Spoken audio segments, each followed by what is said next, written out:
Let's give it up one more time for Kadara. Ladies and gentlemen, we appreciate your support of Cougar football and want you all to have a great time this afternoon. We'd like to remind everyone to please use caution when entering the exiting stadium. Hi, everybody, and welcome into the Cougar Stadium here on the campus of College of the Canyons as we get ready for the first ever Jersey Mike's Valencia Bowl, the Mount San Jacinto Eagles and the College of the Canyons Cougars. I'm Matt Robinson alongside Jesse Munoz, the Director of Sports Information, Public Relations, and Athletic Communications. I think I got those right, but in the wrong order. Happy to have you along with us today. First time these two teams played, Jesse, since 1998 in the McDonald's Community College Bowl back in Antelope Valley. Yeah, a bit of a historic throwback here for today's bowl game action. Like you said, that was the inaugural season for College of the Canyons coming back in 1998. And, Mount San Jacinto made the jump to national division play a few years back, and here we are, Cougar Stadium, bowling season. Yep, first time we've seen these teams at it since that 1998 game. First time Canyons has been in the postseason, or in a bowl game for the first time since 2017. They missed the postseason the last 2 years, but played in the SCFA playoffs in 2018, 2019, and 2021. So last time Canyons played in a bowl game was the Western State Bowl in 2017. I actually had that wrong. I forgot we played a bowl game last year. Thank you. Jesse Munoz says that to me as he kind of hits me on the shoulder as Mount San Jacinto won the toss, and they kick off. It's a short bouncing kick. Canyons misplays it at first. I think they came up with it, but yeah, that was a dangerous first. Yeah, Mount San Jacinto says they have the ball. Let's see what the officials have to say. They kick off. It's And it is Mount San Jacinto football right off the bat here. So an error on special teams to start the game for College of the Canyons. And that is absolutely not the start you want if you're COC.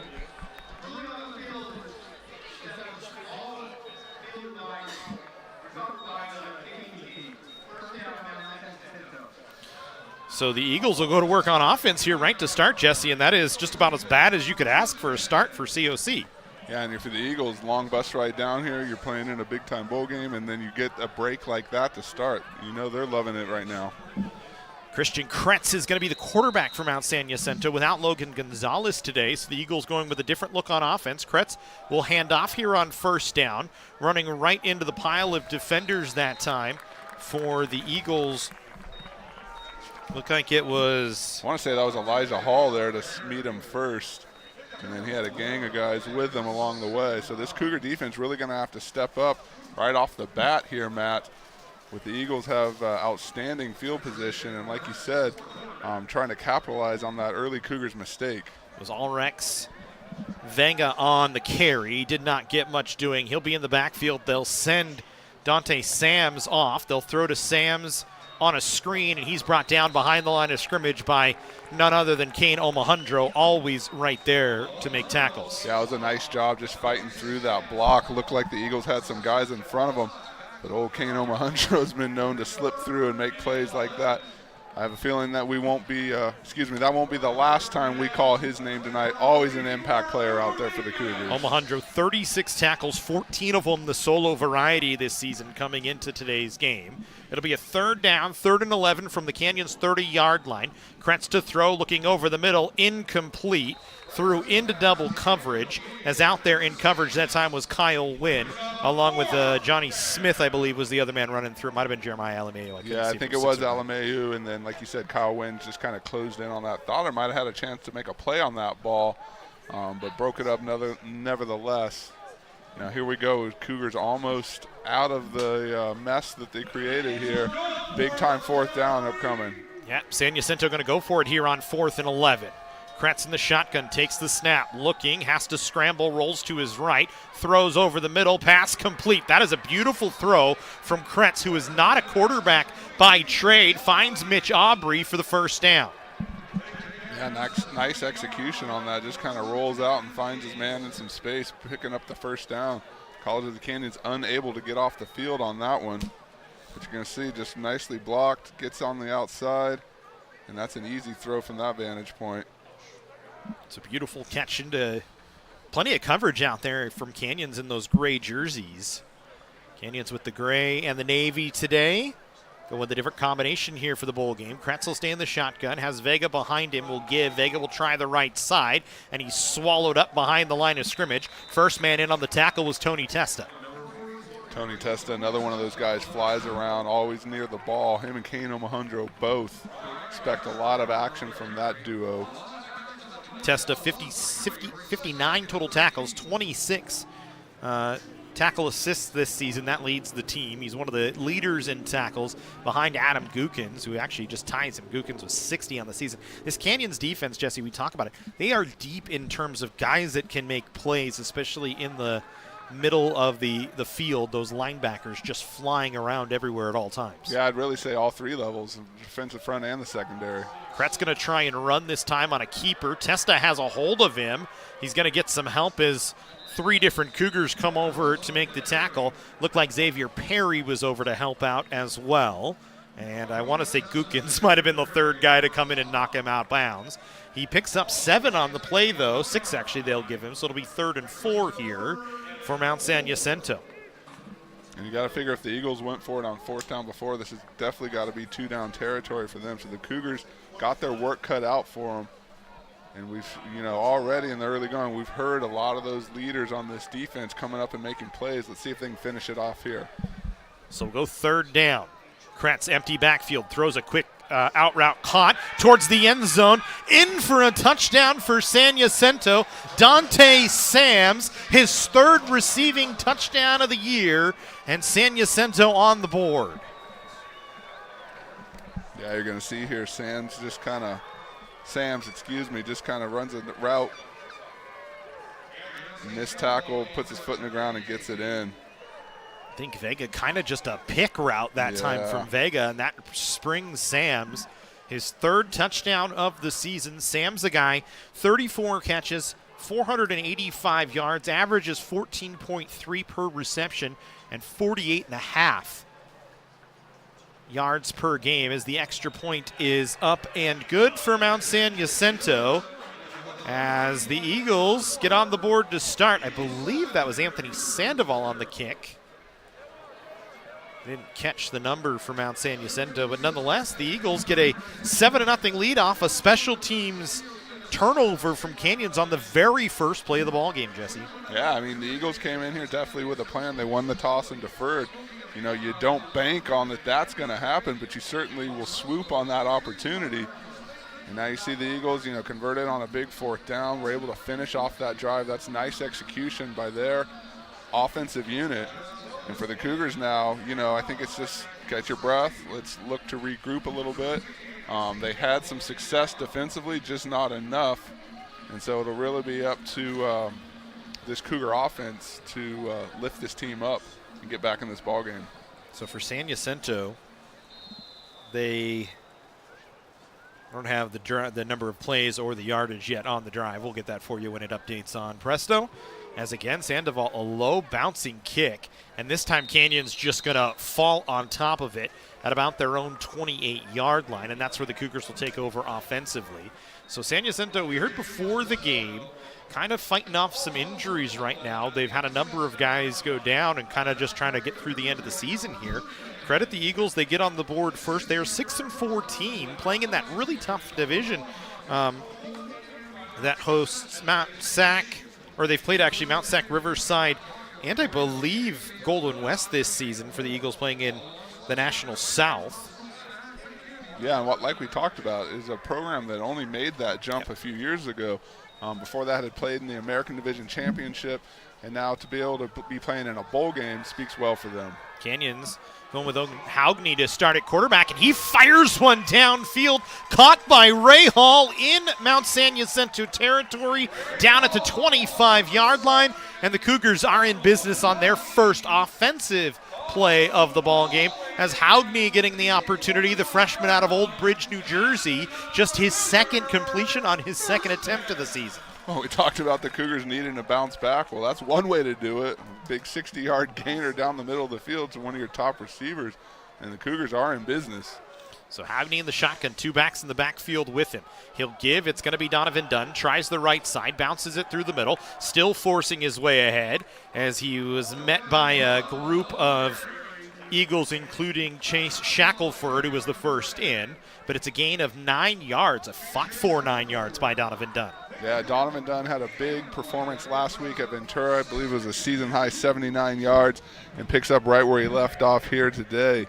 A player that has been running with a lot of power the last couple of weeks, really starting to pick things up, had earned some more opportunities out of the backfield. Yeah, 111 carries, 323 yards coming into today, so he's got a heavy workload, doesn't have the yardage maybe he would like, and you see he loses 3, maybe 4 that time as it was just strung out by the Eagles. Exactly right. The Eagles just pushed him outside. He tried to cut it back, and just nothing doing.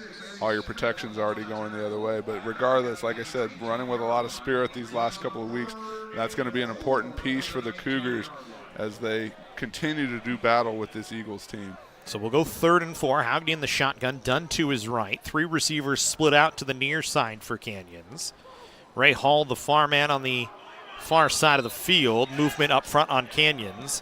And it'll be a false start penalty on College of the Canyons. And you could see it was the left, I think left tackle, 79. Yeah, they got Clay Bachman on that one. Thank you. Now it looks like to be an injured Eagle down on the field. So Cougars will have their work cut out for them here. 3rd and long. Now every week when we get into this position, we talk about the exploits of Luis Rodriguez. Cougars definitely have a weapon out there, a special teams weapon. It is a pretty sure thing. But again, at this point of the game, I feel like you want to try and get that 7, even things up, and kind of hit the reset button. Yeah, 9:57 to go here in the first quarter. 7-0 Mount San Jacinto. They went for a 7-play, 29-yard drive after the turnover on Canyons. Just not at all, as you said, Jesse, the way that they wanted to start this ball game, but have a chance here. And it's interesting, we see Haugney in at quarterback. We have not really seen him. We have not seen him at all this year, to be quite honest, as it's really been Brady Welch, Logan Scarlett, although we've been without Scarlett dealing with an injury right now. I'm not sure why Brady Welch not in there. We've seen Luke Coleman a few times, but Haugney getting a start here in a bowl game. Haugney out of Old Bridge, New Jersey. Hopefully he's got some friends and family back east watching. So he is making the most of his opportunity thus far. So Haugney will go here in the shotgun, Dunn to his right. Line calling out protections here early on. Haugney will take the chest-high snap, looking to his left, trying for Ray Hall in the end zone, and he's hit while he's going out of bounds. Cutting across to knock him out of play was Shackelford, and that'll bring up a 4th down, which usually means Luis Rodriguez will come out to kick. Rodriguez, 19 of 23 this season in field goals, one of the best kickers in the state this year. He's got the long in the state this year. He's got the most field goals in the state this year. He's got the most field goal attempts in the state this year. Certainly a weapon on the offensive side. 2 weeks ago, we saw him against Bakersfield, a 54-yarder, the longest of the season, a 21-yarder to win the game in the fourth quarter. So certainly an opportunity here at 41 yards. Kind of a chip shot for Rodriguez with the leg. He gets it up. Is it through? It looks like it is. The kick is good. Canyons gets on the board in their first offensive possession on a 41-yard field goal from Luis Rodriguez. Rodriguez, again, just continues to come in and do great things.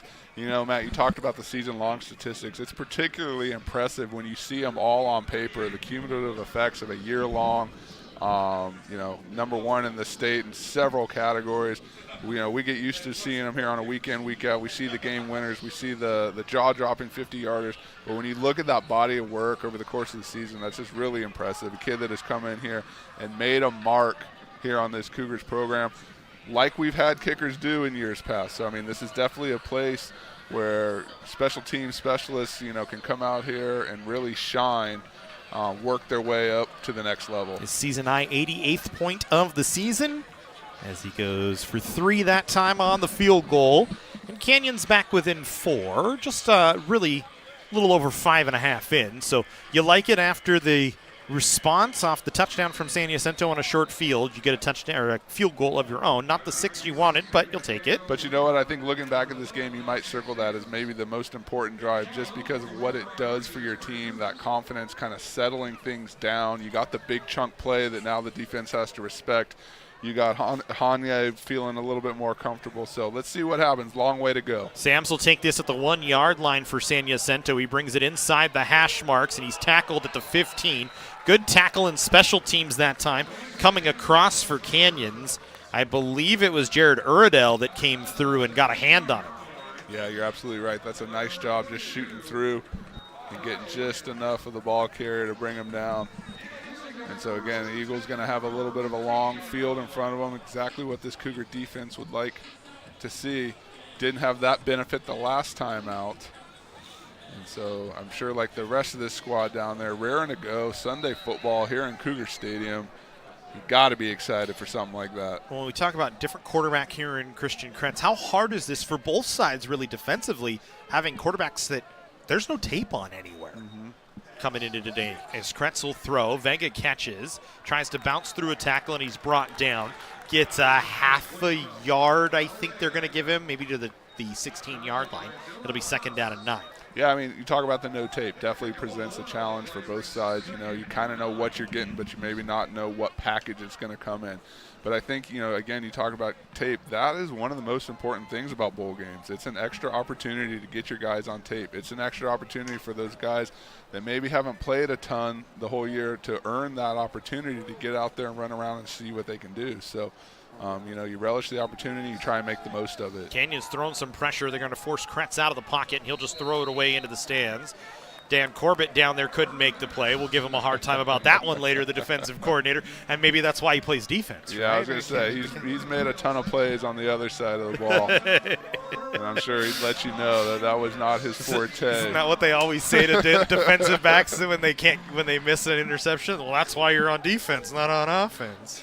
Dan Corbett, a tremendous linebacker in his playing days, both at Valencia High School and here at College of the Canyons, and made his way to New Mexico Highlands. That'll bring us 3rd down here and 9 for San Jacinto from their own 16-yard line. Kretz has Vega in the backfield. Play action pass. He's going to be flushed out of the pocket. He'll try and run for it. He leaps a defender, but then is crushed. Testa running across, puts a hat on him, and knocks him down. Yeah, I mean, you leave your feet to try and clear Geekins, and then his buddy Testa comes over and just cleans it up. So that's something that will get your defense excited, get these guys excited. You pop the pads a little bit. You're going to see he gets over the first one, and then Testa just lines him up right in front of the sideline. See the excitement there. So Kretz is going to be the kicker as well today. So Christian Kretz doing it all. If you're somebody who's with a 4-year program and looking for a guy that can do multiple things, Kretz, he's a pretty good receiver as well. We'll see what he does in the punt game. This is a booming, beautiful punt. A fair catch called for back at the 30-yard line of Canyons. That is a beautiful punt from Kretz, his first opportunity of the season. And boy, he's done it all. He's a guy, 54 receptions, 598 yards, 5 touchdowns this season, playing quarterback here today. And, oh, by the way, he's the punter as well now. Yeah, I mean, that's old school. You're just under center calling plays, and then it's time to punt, and you step back and boot one like that. Got to love that versatility if you're the Eagles coaching staff, someone that can help you out in all facets of the game. It's his 3rd punt of the season, had 90 yards punting before that, and that was a booming punt this time. He's probably a little too young, but Cordell Stewart, you know, the old slash out there can do it all. So Canyons will go to work on the offense for their 2nd time today. Hogney to throw, rolls the pocket, throws, good pass and catch. Cameron Bowen in space for a first down. Nice 11, 12-yard pickup is where they spot it. It's a first down for Canyons. Cameron Bowen, another one of those guys, been a consistent weapon all year long, but especially the last couple of contests has really come out and made a mark for the Cougars. Yeah, 27 receptions, 298 yards, and a touchdown coming into today. Average is 33.1 yards per game and 11 yards per reception. That's right on the number right there as we'll go 1st and 10. 2 receivers split out to each side. Dunn will take the handoff and move it to his left, trying to gain the edge, and then puts a hat on a man defensively that time, trying to step up and take the tackle. I think it was Cosio trying to knock him down, and Dunn just tried to run right through his chest. Yeah, that was a nice play, and kind of similar to a few snaps before where you see the Eagles able to string them out a little bit. That time Dunn delivered the blow and finished that run. I think it actually... Go ahead. I was going to say, I think it was actually Isaac Brown. I'm sorry for stepping on you there. Normally you finish by that, and I was anticipating. Although we didn't get to do the last one here, so I'm a little off. I got to get used to working with you in the booth here. How are you going to run this time, or was that Coleman? I didn't see the number. The blue on gray is hard for us. It's going to be Hogney. Might come back and see a flag here on the play. Brown in on the tackle.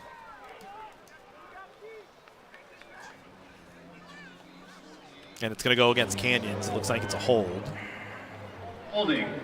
Offense, number 67.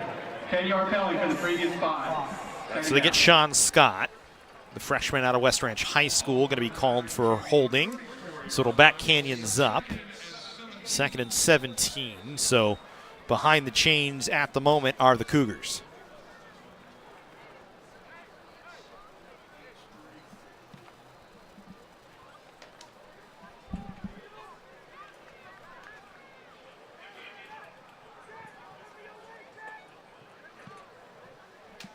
So Hogney to work here in the shotgun. Dunn to his right once again. He'll scramble to his right, rolling the pocket that way, and now he's just going to have to tuck it. Tries to cut it back the other way, and he's brought down behind the line of scrimmage.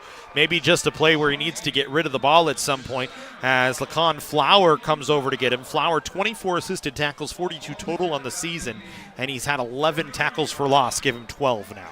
Yeah, nothing doing on that one. He looked both directions, and immediately afterwards, you can see him pat his chest at the sideline like, that's on me. I know. He knows he's got to do better than that, but the Cougars really got their work cut out for him here on 3rd and 21. Ball spotted on the 30. Canyons needs to get to the plus 49 for a first down. Hogney will stay in the shotgun as Canyons really pretty much operates out of that unless down on the goal line as we've seen this year. Dunn this time to his left, 2 receivers out to each side, an obvious passing down. Hogney going to step up and throw, and he throws it out of play. Was looking on the near sidelines trying to find Cole Crawford, but just never really had a chance, and Canyons will have to punt this one away. Yeah, kind of a underwhelming drive there, never really got going. The Eagles playing a nice job on defense. College of the Canyons, we saw the first time, got the big chunk on first, and that kind of set up the rest of it. You know, got close enough for the field goal. I'm going to have to come up with a better combination of things next time around. Dante standing back at about his own 30-yard line. It's going to be Zammit to punt, but there are flags before the play even really gets off, and it's going to be an illegal procedure penalty on College of the Canyons here. Yeah, you don't really want to lose any more real estate, especially on this side of the field. Offense, number 39. 5-yard penalty, 4th down. So it goes against Canyons. I think they called out Datavius Bledsoe on the false start. So you back yourself up 5 more yards, and Zamet will back up 5 more yards, and Sams will move up to the 40-yard line. Zamet will get this one away. It's not a very good punt, but it's going to take a good Canyons bounce. Oh, and Sams was crushed right as he caught the football. Dangerous that time from Sams, and a big hit by Sunia Maafu to knock him down. Yeah, Mafu, I mean, that was just a bang-bang you're going to see here. A couple bounces. Mafu's just got him lined up and then takes him down. That's a big-time special teams tackle. So it's a short punt for Canyons that time. Gets San Jacinto back on the defensive side of the field, and then it looks like they backed him up back to the 34, and it was a holding penalty on the return team as well. So it's tacked on to the end of the kick. So it's first down for Mount San Jacinto here.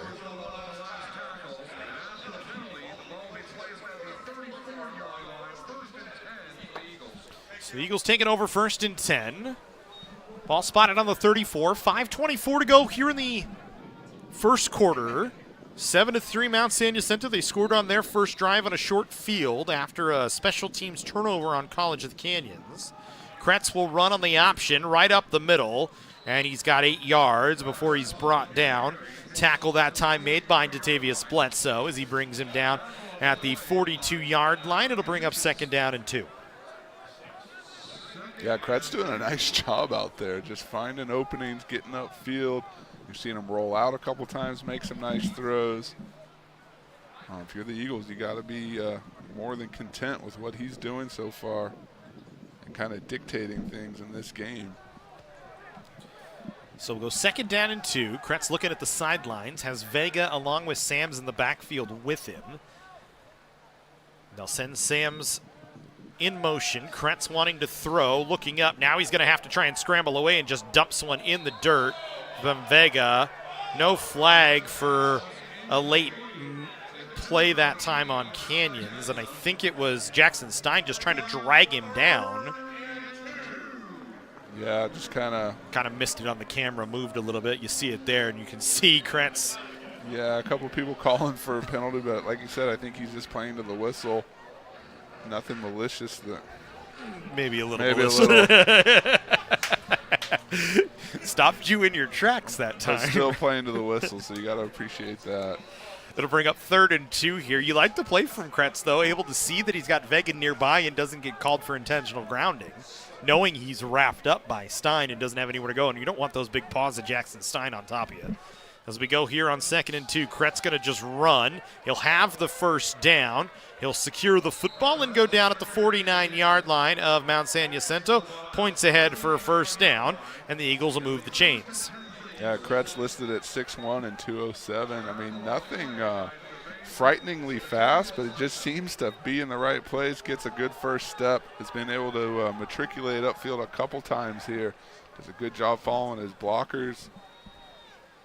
I mean, so far he's having a pretty standout first quarter here. Especially for a guy that has not played quarterback this season, from what we can find. It was Logan Gonzalez for most of the year, started all 10 games, threw for 3,191 yards. But they don't have him today, so they go with Kretz here on first down. He'll give, not much for Vega, brought down behind the line of scrimmage.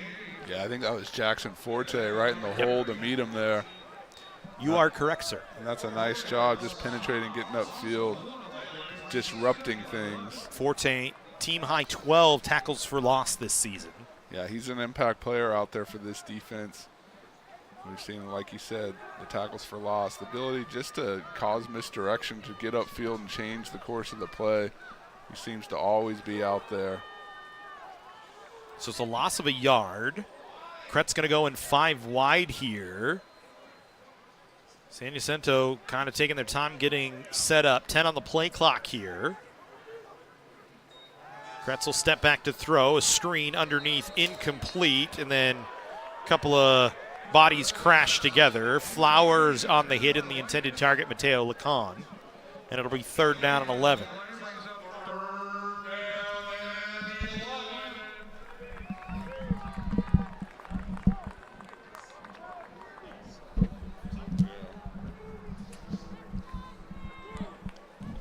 So we'll go 3rd down and 11 here.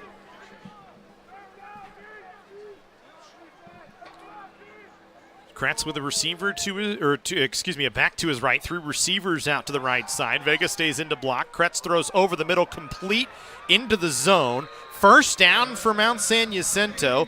Pass caught that time by Mitch Aubrey. Aubrey, 4 receptions, 37 yards before today, but the wide receiver, 2 big receptions to move the chains, and San Jacinto moves ahead here. This is a team from Mount San Jacinto during the season on 3rd down was just 37%. They've converted a 3rd and a 4th down here today, and they're on the plus side of midfield at the 33-yard line. Vega in the backfield next to Kretz to his right. 3 receivers split out to the right side once again for San Jacinto. Kretz will keep this time on the option run, and he's brought down, but not after a gain of 7 yards. In on the tackle was a Johnny Smith that time. And then there was some pushing and shoving on that far side of the field between Sams and Dylan Flowers. I think both those guys lucky they didn't get flagged on the play. Yeah, always want to try and control your emotions. Especially this early in the game. But, you got to figure there's going to be a little jawing, a little back and forth. This is the last time to get it in. And so we'll see how that plays out the rest of the way. 2nd and 3 from the 26 for San Jacinto. Kretz to throw. 2-step drop. Throwing pass. Incomplete. Knocked out at the last second. Diving across that time was Adam Gookins to knock it away from Emilio Valencia, who was wide open. Scratch it, not Valencia. Jackson Wang, who was wide open. Did they call it a fumble through the end zone? They're going to call it an incomplete pass, and I think that's correct. You see on the replay here what happens. Yeah, he never got a football play off. I think that's the correct call.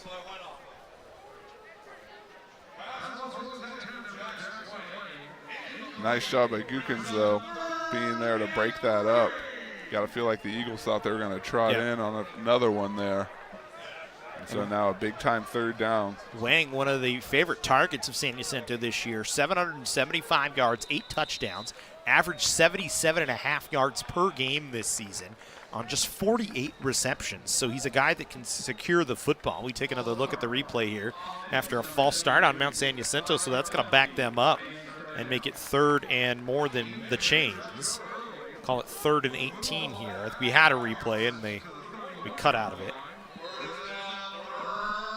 Oh, did you get it, Emery? I didn't see it. No, it's okay. We're okay.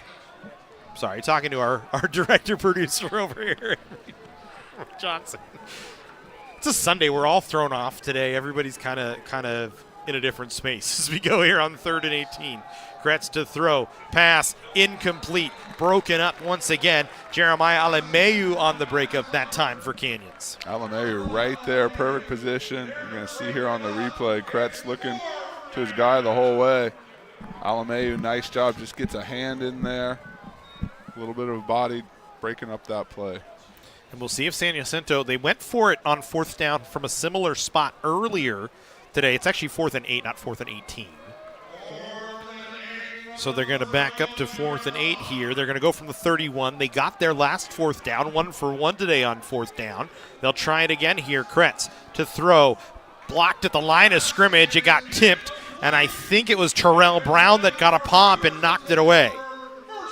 Yeah, I think you're right. He came off the field really excited with himself, and sometimes that's all it takes. You get a hand, clog up those passing lanes, and that'll turn the ball over back to the Cougars. Nice job, Terrell Brown. Another one of those guys, we probably don't call his name enough, the impact that he has out there on nearly every snap. Out of Killeen, Texas, making a name for himself out here in Southern California. 40 tackles, 3.5 sacks this year for him. And he gets the turnover on downs for Canyons. They're going to run it here on 1st down. A little miscommunication. Ooh. Ball is out. And they are saying no. The half judge on the near side saying no. I was going to say, it looked like he... Yeah, he was down. Yeah. You can see the fumble, the ground caused it there. Off the extension there. That's a nice play by Here's the a good official. look of it.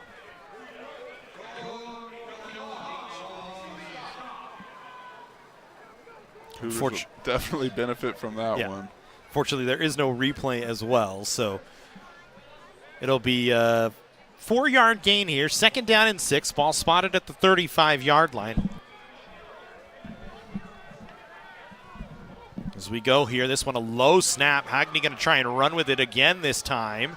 And he's wrapped up and brought down behind the line of scrimmage. Kalopa was the first one there to knock him down. And it'll bring up 3rd down and 7. It's a loss of a yard. Yeah, Hagney definitely suffered the trickle down on that one. Bad snap, and then after that he tried to make the most of it, but ended up kind of getting gang tackled by a couple of 3-4 guys there at the end of things.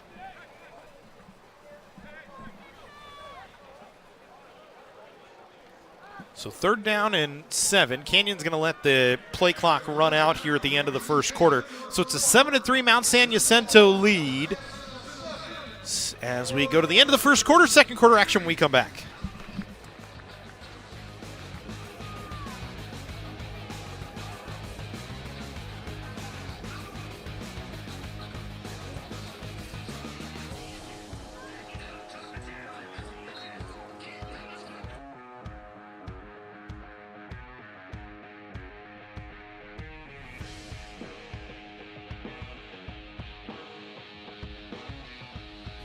Can I get it Mike's way?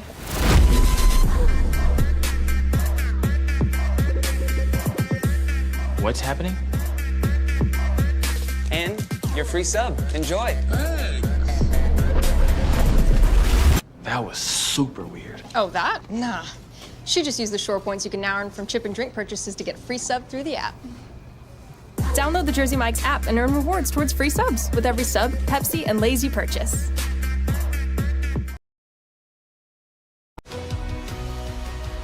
Whether we're on the move or stuck in one place, it's with us. Comforting, healing, and transforming lives. It's the power of you. With 4...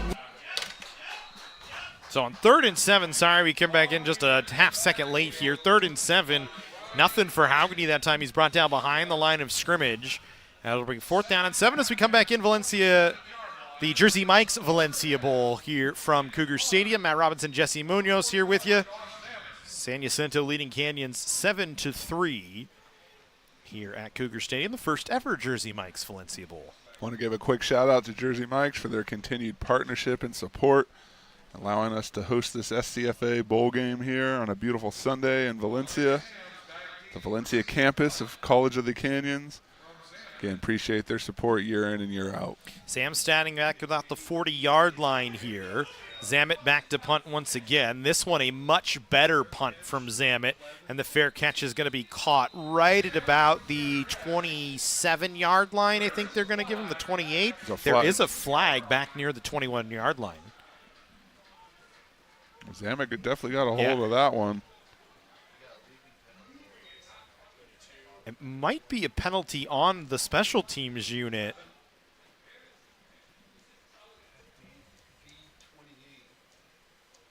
Prior to kick, personal foul, receiving team, number 15.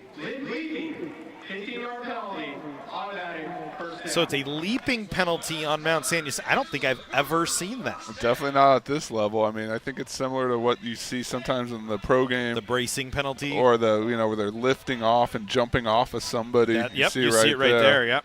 And so that's, again, have not seen that, not on a punt at this level. But credit to the officials for spotting that and making that call. It doesn't matter if it's game 1 or game 11. You never know what you might see when it comes to an athletic contest here. As we go here on 1st down, and 10 for College of the Canyons, so they get a break here on the leaping penalty. Like I said, I don't think that it's, I think they call it bracing in the NFL, right? Don't they, or something like that? When you do that same thing on it's usually on a extra point. How are you going to throw? Takes a shot downfield, incomplete. Yeah. There's going to be a flag for pass interference on the far side of the field against Mount San Jacinto. It's going to go against Greg Jackson that time, as he had just a little bit too much of a grab on the Canyons receiver on the far side, and Cole Crawford. Yeah, Jackson pleading his case, but you're going to see, I kind of missed it there, but they do get tangled up there down the sideline. See, we'll get a better look at it here. Jackson kind of reaches out for him. He'll never able to get his second hand up. So it's the Canyons' first down. 1st and 10 now from the plus 43-yard line. So the second time today the Cougars have been across midfield. They get some help off a couple of 15-yard penalties on Mount San Jacinto. We go 1st and 10. Hagney will take the snap. 3-step drop. Standing in the pocket comfortably. Plenty of protection. Now it breaks down, and he's got to be sacked. Brought down behind the line of scrimmage as getting in on the tackle is Lighton, the first one there. Not much that Hagney could do. Had plenty of time, and that's just a coverage sack. He's going to have to come off the field. He's lost his helmet as well. Yeah, I mean, he had all day back there to survey things. And like you said, Matt, just a split second too long. Nice job of coverage for the Eagles. Didn't have a place to go, but he was certainly well protected up front. So we'll see Luke Coleman for the first time today. Coleman 7 of 14 on the season for 148 yards and a touchdown. The freshman out of El Camino Fundamental High School, Sacramento, California. Young man coming down south to play some football this season. He's been featured a lot in the short run game for Canyons on the goal line, as generally he's the man under center when the Cougars get in that jumbo package. He'll throw here, quick out route, good catch, and a completion that time out of bounds to Cameron Bowen. It's a nice little job from Coleman that time to come in and first throw of the ball game, a completion. Yeah, you got to be ever ready when you're playing in the backup position. He did a nice job just coming in there, settling things down, and finding his man. So they'll go third down and 9 here. Just going to stay with Coleman. Hagney had his helmet back on, was looking like he was going to go back out, but they decided they're going to stay with Coleman for the rest of this little drive here, or at least for right now. Cougars trying to get organized here, sending 2 receivers to the far side, and Bowen and Signs. Only Ray Hall on the near side of the field. Coleman to throw, looking right the whole way. Pass incomplete. Had it in the hands of Bowen. Might have gotten tripped up a little bit by Greg Jackson, who was going back into coverage that time. See what we can tell on the replay. Bowen looked to be open, coming off a catch on the last play.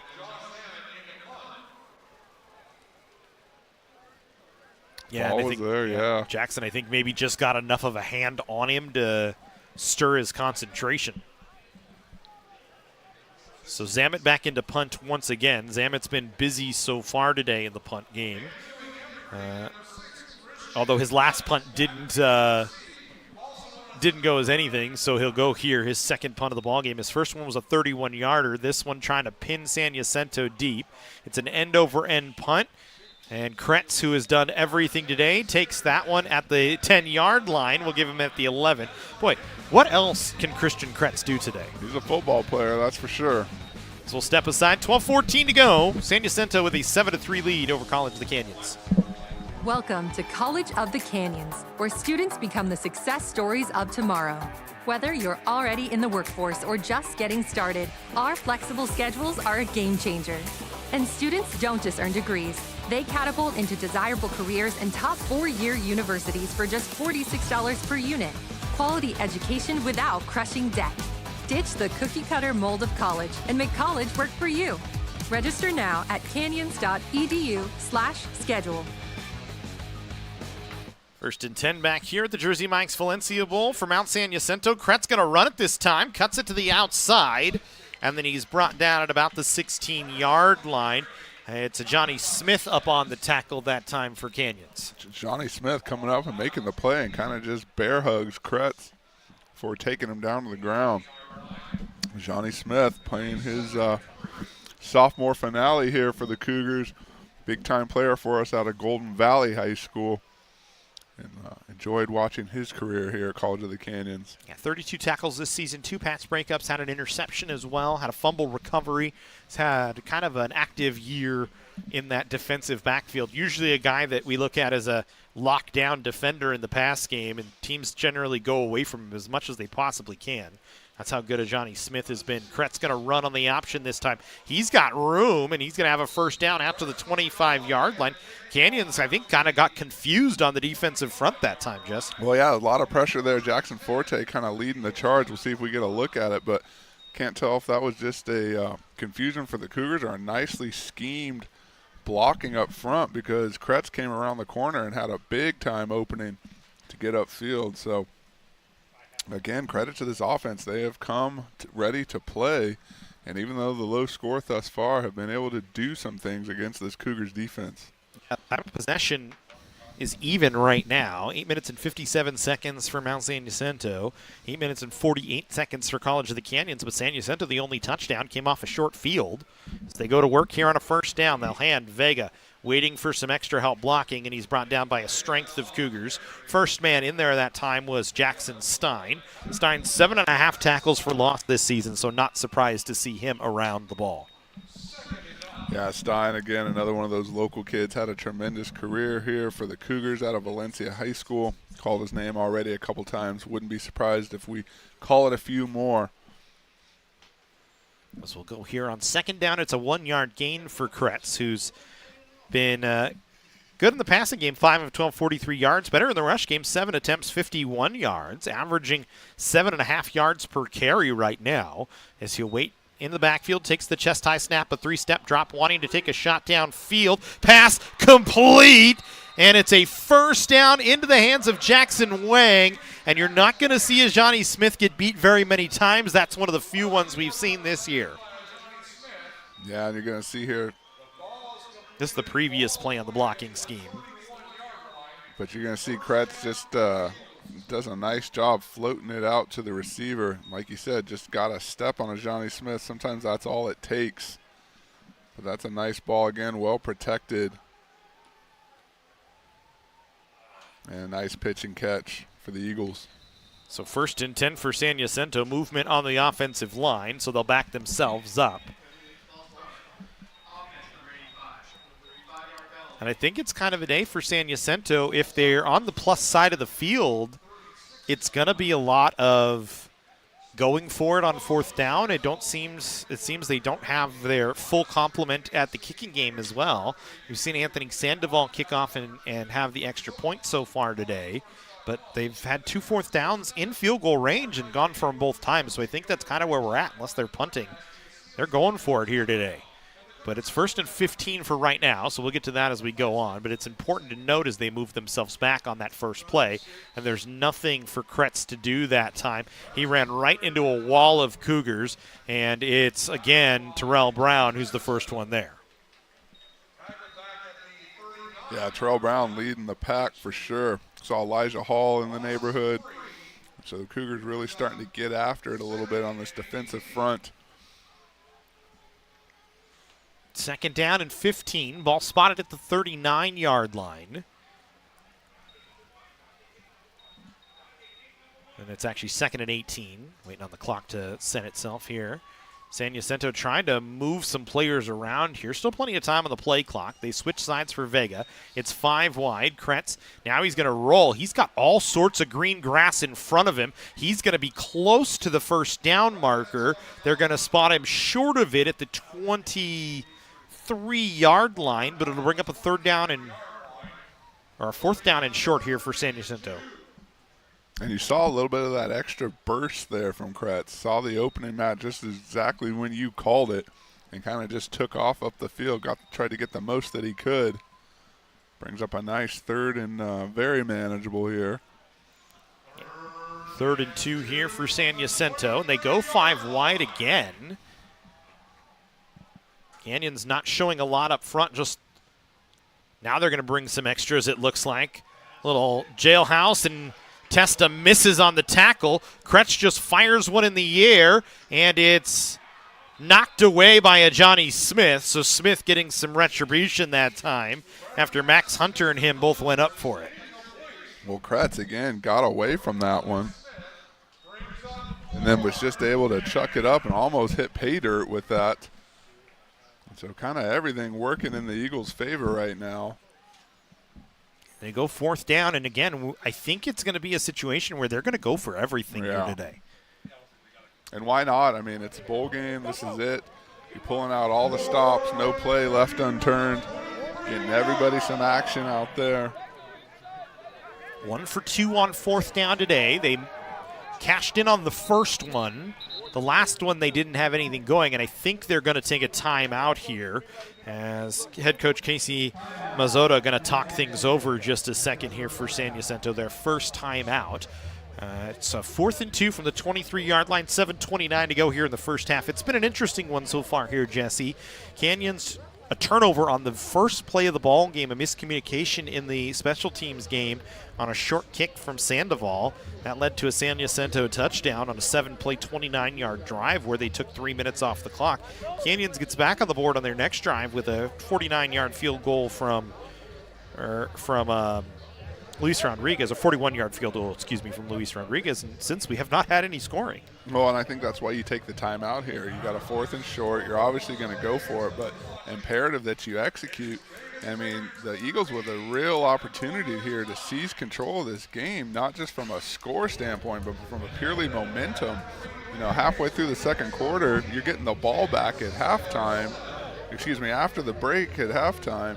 And so, again, you force the issue here, you get more points on the board, and the Cougars are really going to have to rally and rally quickly to get back in this game. It's an extremely important thing to note as that San Jacinto won the toss, deferred, got the ball right away anyway. So we go here on 4th and 2, ball spotted at the 23. Vega, they're going to try a little trickery here.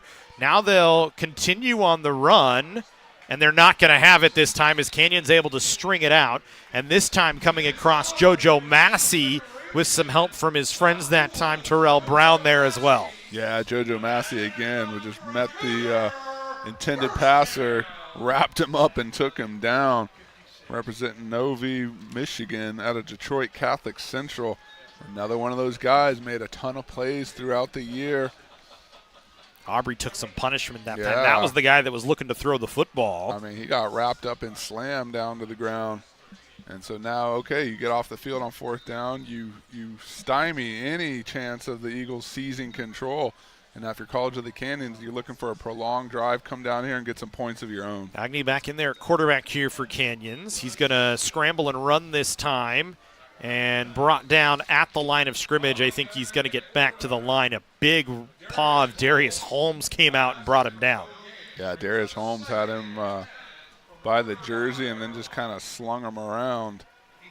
And so some exchanging blows here, big-time hits on these respective defenses. And again, we talked about it. This is game 11. This is it. There is no tomorrow in terms of going on to play, so it's leaving everything out here on the field, making your mark on tape, and seeing where things shake out at the end. As we go here on 2nd and 10 for College of the Canyons.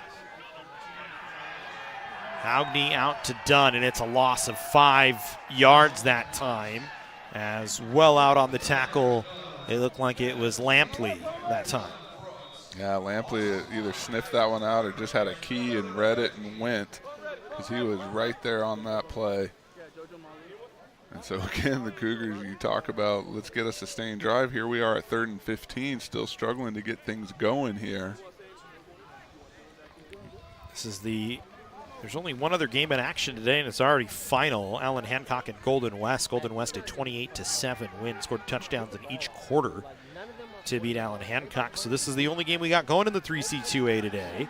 Canyons to go here on 3rd and 15. Agnew going to try and run, escapes one man, gets across the 40. Now the 45 to the 50. He stumbles over the 50-yard line but falls down at the plus 45, and it's a big run for a first down.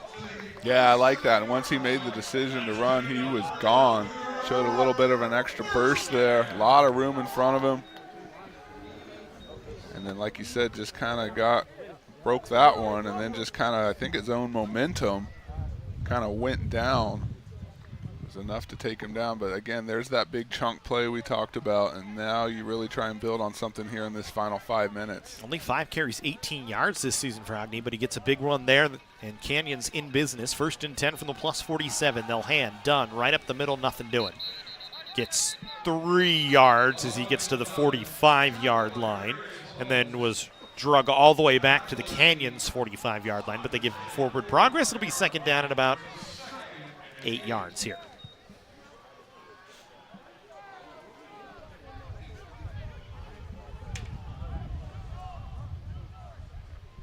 quick strike offense we've seen for most of the year from Canyons here.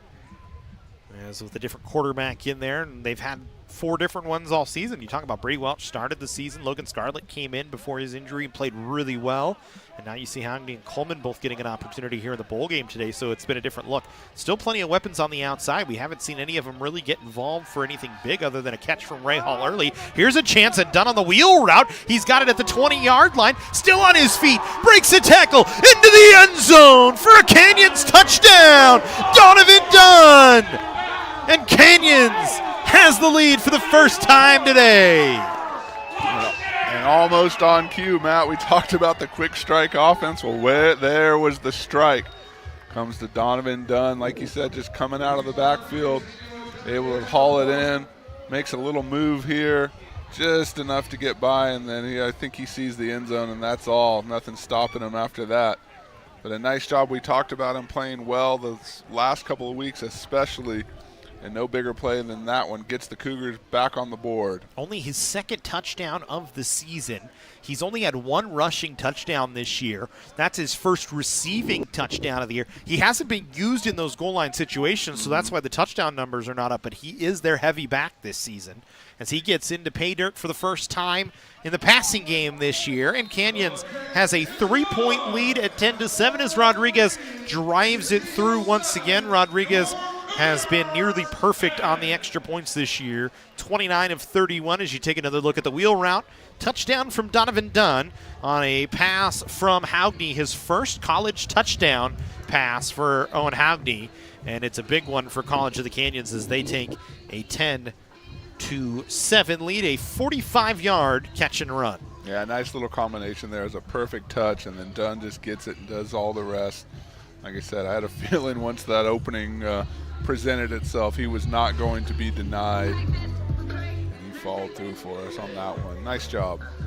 So 10-7 lead, 4:12 to go here in the first half. The Cougars just threw a mouth guard towards the sideline. Sorry. Amon Fisher, I think, just fired a mouth guard back towards the 20-yard line. I think it was his. He was upset with something. Sometimes that can make all the difference. You got to be comfortable out there. Rodriguez will kick this one away. And he will kick it back down to the 5-yard line where it's taken by Sams, brought to the 20, and he's hit by Kane Omohundro. I don't know. I can't say enough about Kane Omohundro over the last 2 years. He finds a way to make big hits in the most strange spots, but just finds a way every time. Best way we can say it. I mean, he's a football player out there. He's always in the right position. He's a leader on this team. He's not afraid to come up and make the hit. He's good in pass coverage. He's had a couple games with interceptions. Heck, they even give him the ball on the goal line and let him run it in. So, you talk about one of those guys that's just a cut-from-the-cloth football player. That's Kane Omohundro. He continues to do great things for this program, and I'm excited to see where he lands on the next level. He's got that Troy Polamalu flow going as well out the back of the helmet. Always easy to spot, which makes our job a lot easier up here in the booth. Kretz on first down, not much doing as he runs into the pile, and he's brought down at the line of scrimmage. As I think JoJo Massey was the first man with a big arm around him, brings him down. It's a gain of maybe a yard. I think they might have given him the line of scrimmage. They say no gain, so it'll be a tackle at the line that time. 2nd down and 10. Just going back real quick to Omohundro, another one of those things, he's always a kid that's willing to do an interview, always willing to talk on behalf of this program. Just a leader on campus and in the locker room for this Cougar team. 2nd down and 10. Kretz with an empty backfield. We've seen it. He's been dangerous out of this empty backfield set this year. A couple extra tight ends and blockers in there for Mount San Jacinto. Kretz to throw, looking over the middle. That one was just into space. It was a busted route, and he's lucky it was incomplete as Gookins couldn't get across to pick it off. Yeah, I thought Gookins might have had it, but like you said, just a little bit too far out of his reach. And so another 3rd down. Cougars really starting to play with some intensity here. Would love to get another crack at things offensively. It's about buckling down here, getting off the field on 3rd down. It's turned into a really nice day here. We had some rain in the forecast yesterday, and looking like it might have done today. We thought it was going to be cloudy, but it's turned out into a nice, bright, sunny day here in Santa Clarita. I mean, I know snow in a lot of places across the country, but here in beautiful Southern California, it's another perfect day. Kretz in that 5 wide set again. He's going to be flush from the pocket, kind of pump fakes. He's not going to have enough for a first down. He saw Omohundro there and said, I'm just going to think better of this and go out of play. Probably a wise choice. Omohundro creeping up in the vicinity there. I'd do the same thing. I don't blame him one bit. So it'll bring up 4th down here for San Jacinto and about half the chains, and we'll see if Kretz stays out there to punt as he did earlier today. And he had a booming punt in his first punt opportunity. Yeah, I'm kind of curious to see him get another one off and see if he just got a hold of one, or is that truly something in his skill set. Something leads me to believe, from what we've seen so far, it's something he's accustomed to. 48-yarder in his first. This one he misses. Well, maybe I jinxed him on Yeah, you that jinxed one. him there. I don't think this ball's going to move much past the 35-yard line. And again, the Cougars will take that. We talked about trying to get another crack at things offensively. Nothing like a short field to kind of aid that mission. So it's a shank for Kretz that time. And, you know, again, I can't say anything bad about the kid, though, playing quarterback, punting, receiving punts. And he's a wide receiver by trade, it seems. But it'll help Canyons this time as they'll have an extremely short field at the 30-yard line for Hogney and company to work here on 1st and 10 with 2:53 to go. All 3 timeouts at their disposal and the 2-minute timeout. So the Cougars a chance to try and extend their lead, sitting at 10-7 right now. Pistol set this time for Canyons with Dunn behind Hogney. Play action pass, looking to his left, throwing towards the end zone. One-handed grab by Signs, and it's a Canyons touchdown. Put that one on the highlight reel for JT Signs. My goodness, what a catch that was. Just coming out, like you said, with the one hand, extends and hauls it in the corner of the end zone. A beautiful ball, and the Cougars seem to be in rhythm here, at least offensively. That was a tremendous catch, and you said it, Matt, put it on the highlight reel, because that's just an athletic route and an athletic play. You heard me gasp with excitement before you could even get the call off. And that's just a nice job. I thought we might get a patented Jesse Munoz table bang right there. Had excitement, didn't get one. I was too excited. The bang's usually when I'm mad, but that was a nice job. Rodriguez here for the extra point. It was not handled cleanly, but again, Rodriguez cleans it up. Samet had kind of a look on his face. Here we take a look. Nice ball, perfect touch on it. And he just extended right out there. Made it look nonchalant and easy, as if he intended to catch it with one arm. Not that he was necessarily forced to. Clip that one out, because that's a big-time play from a big-time player. JT Sands, nice job, young man. And you talk about getting this sideline excited and seizing momentum. Just a moment ago, the Eagles had their opportunity to do so. In the last 3.5 minutes or so, College of the Canyons has completely ripped control of this game. 2:45 to play here in the half. So it was a one-play drive. So 30-yard touchdown pass. Second touchdown pass of the game for Hogney. Canyons took 7 seconds off the clock on that one, and it is highlighted by the one-handed catch from JT Signs. Hey, and that'll work. We talked about the quick strike. That was it. That's the epitome of it. You get the ball back, you chuck it up, and you find yourself in the end zone and leading 17-7. Sams will take this one back at the 1-yard line and bring it out from there for San Jacinto on the near hash. Still on his feet, and then brought down by a group of Cougars once again. Omohundro, one of the 3 in there that time. I mean, Mackenzie Parks, I think, might have been in there. I think I saw 30 in there maybe on the return team. But well, it's funny, too. Omohundro in on the play, just rolls up, pops up, and immediately goes to his position in the defensive setting and is ready to play. It's almost like if there's a tackle in the middle of the field, you can assume it's him or Tony Testa, and that's all you really need to know. Yeah, one of those guys definitely flip a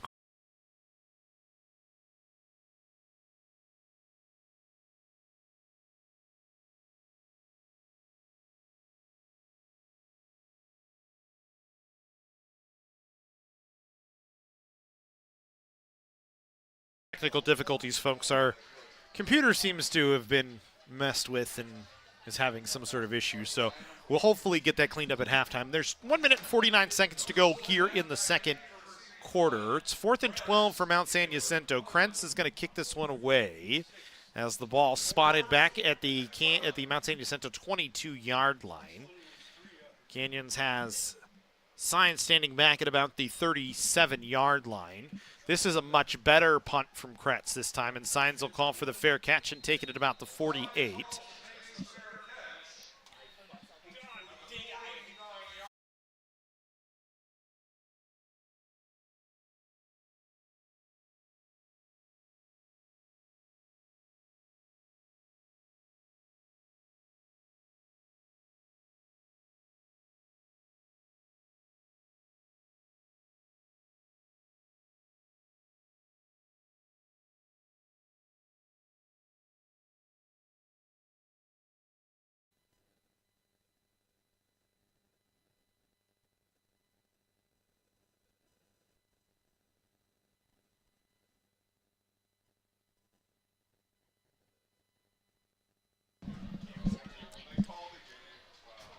Sorry about technical difficulties once again. We're still fighting with our computer system, so we apologize to you, but 17-7 in favor of College of the Canyons. Cougars with the ball. Mount San Jacinto on their last drive went 3 and out, had to punt it away. Cougars just used their first timeout and have the ball here. 1st and 10 from the 35-yard line after a nice run from Haugney.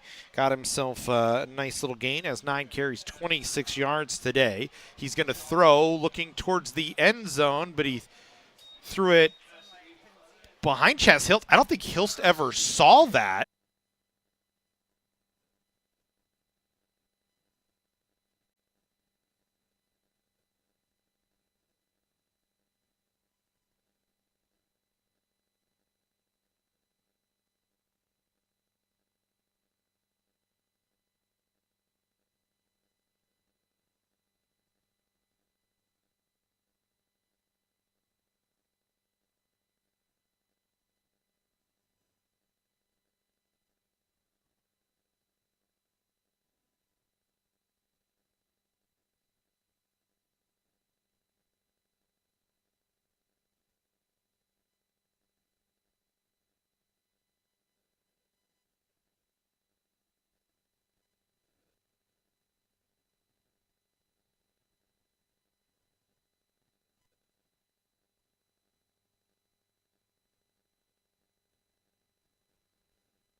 Mic test, mic test.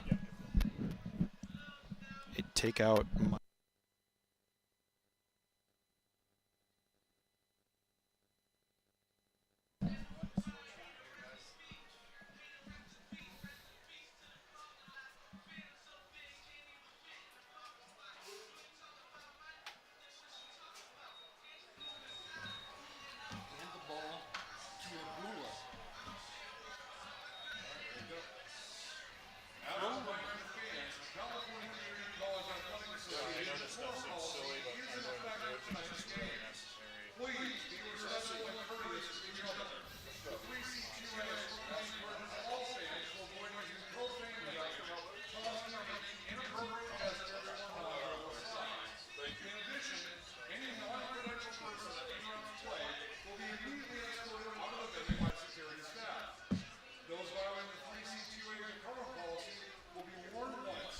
Subsequent violations of the forum policy will result in ejection from this closed venue.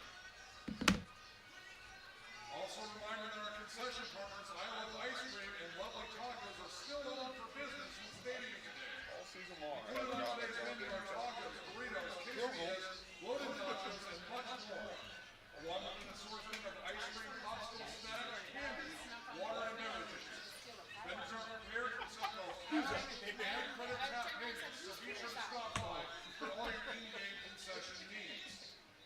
Are you in need of some new Cougar football spirit wear? Be sure to visit the merchandise booth at the entrance to the stadium. We've got hats, shirts, sweatshirts, lanyards, and bracelets, with all proceeds directly benefiting the Canyons football program.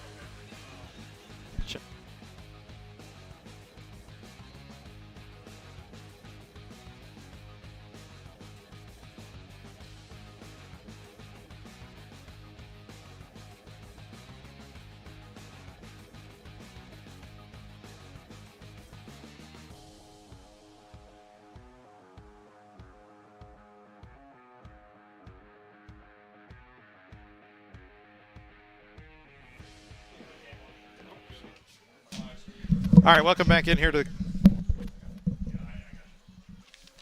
Welcome back in as we go back to second quarter action. We're sorry we had some technical difficulties trying to get that figured out. We look like we're back up and running here. As it's Mount San Jacinto ball out of the timeout, or out of the halftime, as Canyons will kick it away. We thank you for staying with us, and like I said, we apologize. We had some technical difficulties. Our entire computer system shut down, so we had to go get a whole new system and bring you the second half here as we go back to work College of the Canyons and Mount San Jacinto here from Cougar Stadium, the Jersey Mike's Valencia Bowl. Matt Robinson, Jesse Munoz with you. And, hey, we're back up, Jesse, at least. That's the Hey, we least. made it back. We're going to finish strong. It's been a great game so far. Nice conclusion to the season. Hopefully we don't have any more issues along the way. But, again, just to echo what Matt said, appreciate the viewership, appreciate the patience as we work to get back online. Kretz back to work on offense here. He'll throw a swing pass out to Vega, who's tripped but stays on his feet. And then he's brought down over near the 39-yard line. In on the tackle that time was Elijah Hall. And it'll bring up a second down. Momentum kind of shifted in the Cougars' favor there towards the end of the second half. Tacked on an extra 3, field goal from Luis Rodriguez near the end of the half.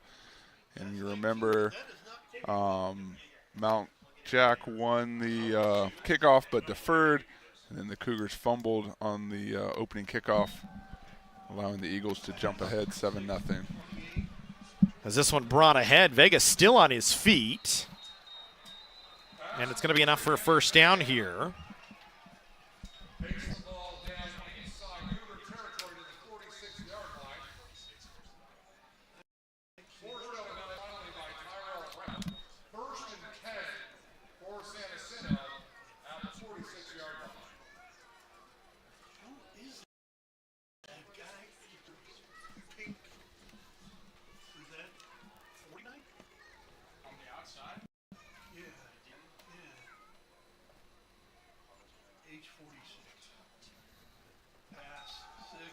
As here's a throw. Kretz throwing downfield, looking for a man, incomplete.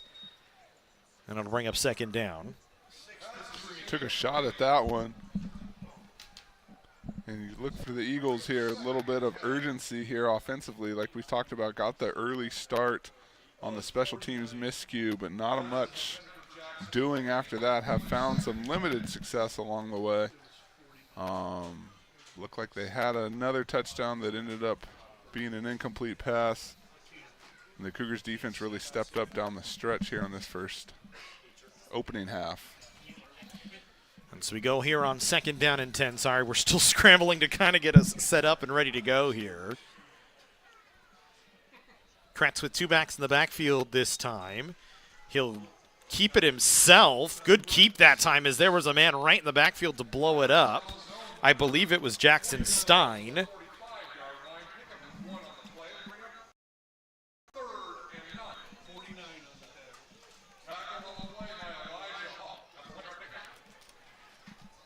As Hall had the tackle, so it's a 1-yard pickup.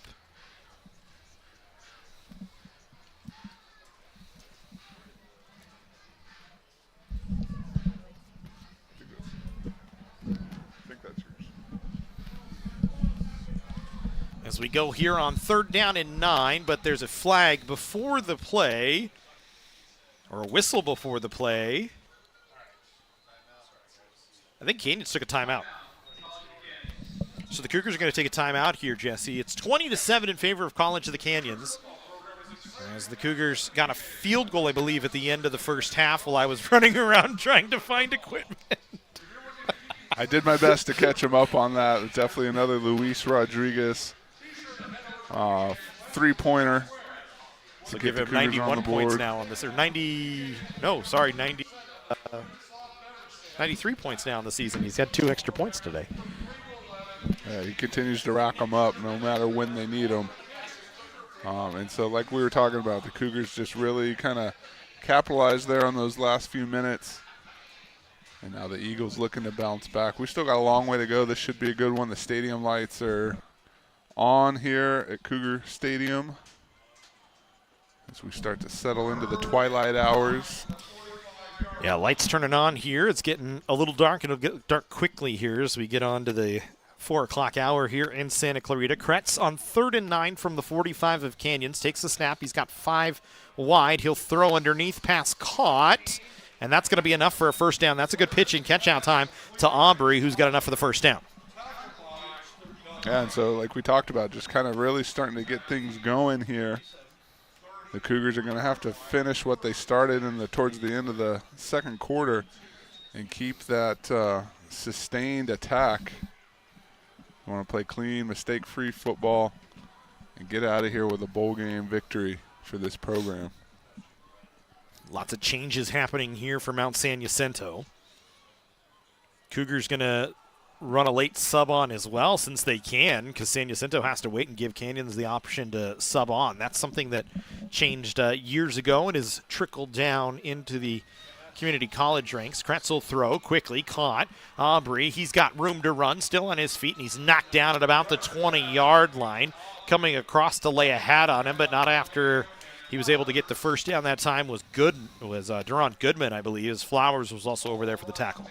Yeah, and did a nice job getting the ball out. Looked like Elijah Hall comes screaming in with a big paw up there in the face of the quarterback. Was able to connect on that, and now the Eagles doing a little bit of something here, knocking on the door in the red zone.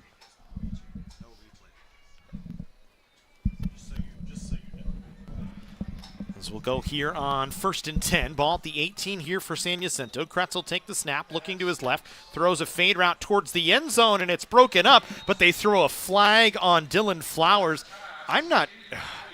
That one's tough. I mean, we're not going to have the benefit of replay anymore because our system has been re-racked, so we don't actually have a replay system available in its own. Flowers looked like he was there step for step. See if the officials, they're talking about it. Maybe the flag came from elsewhere in that secondary. But we'll see what they have to say for themselves.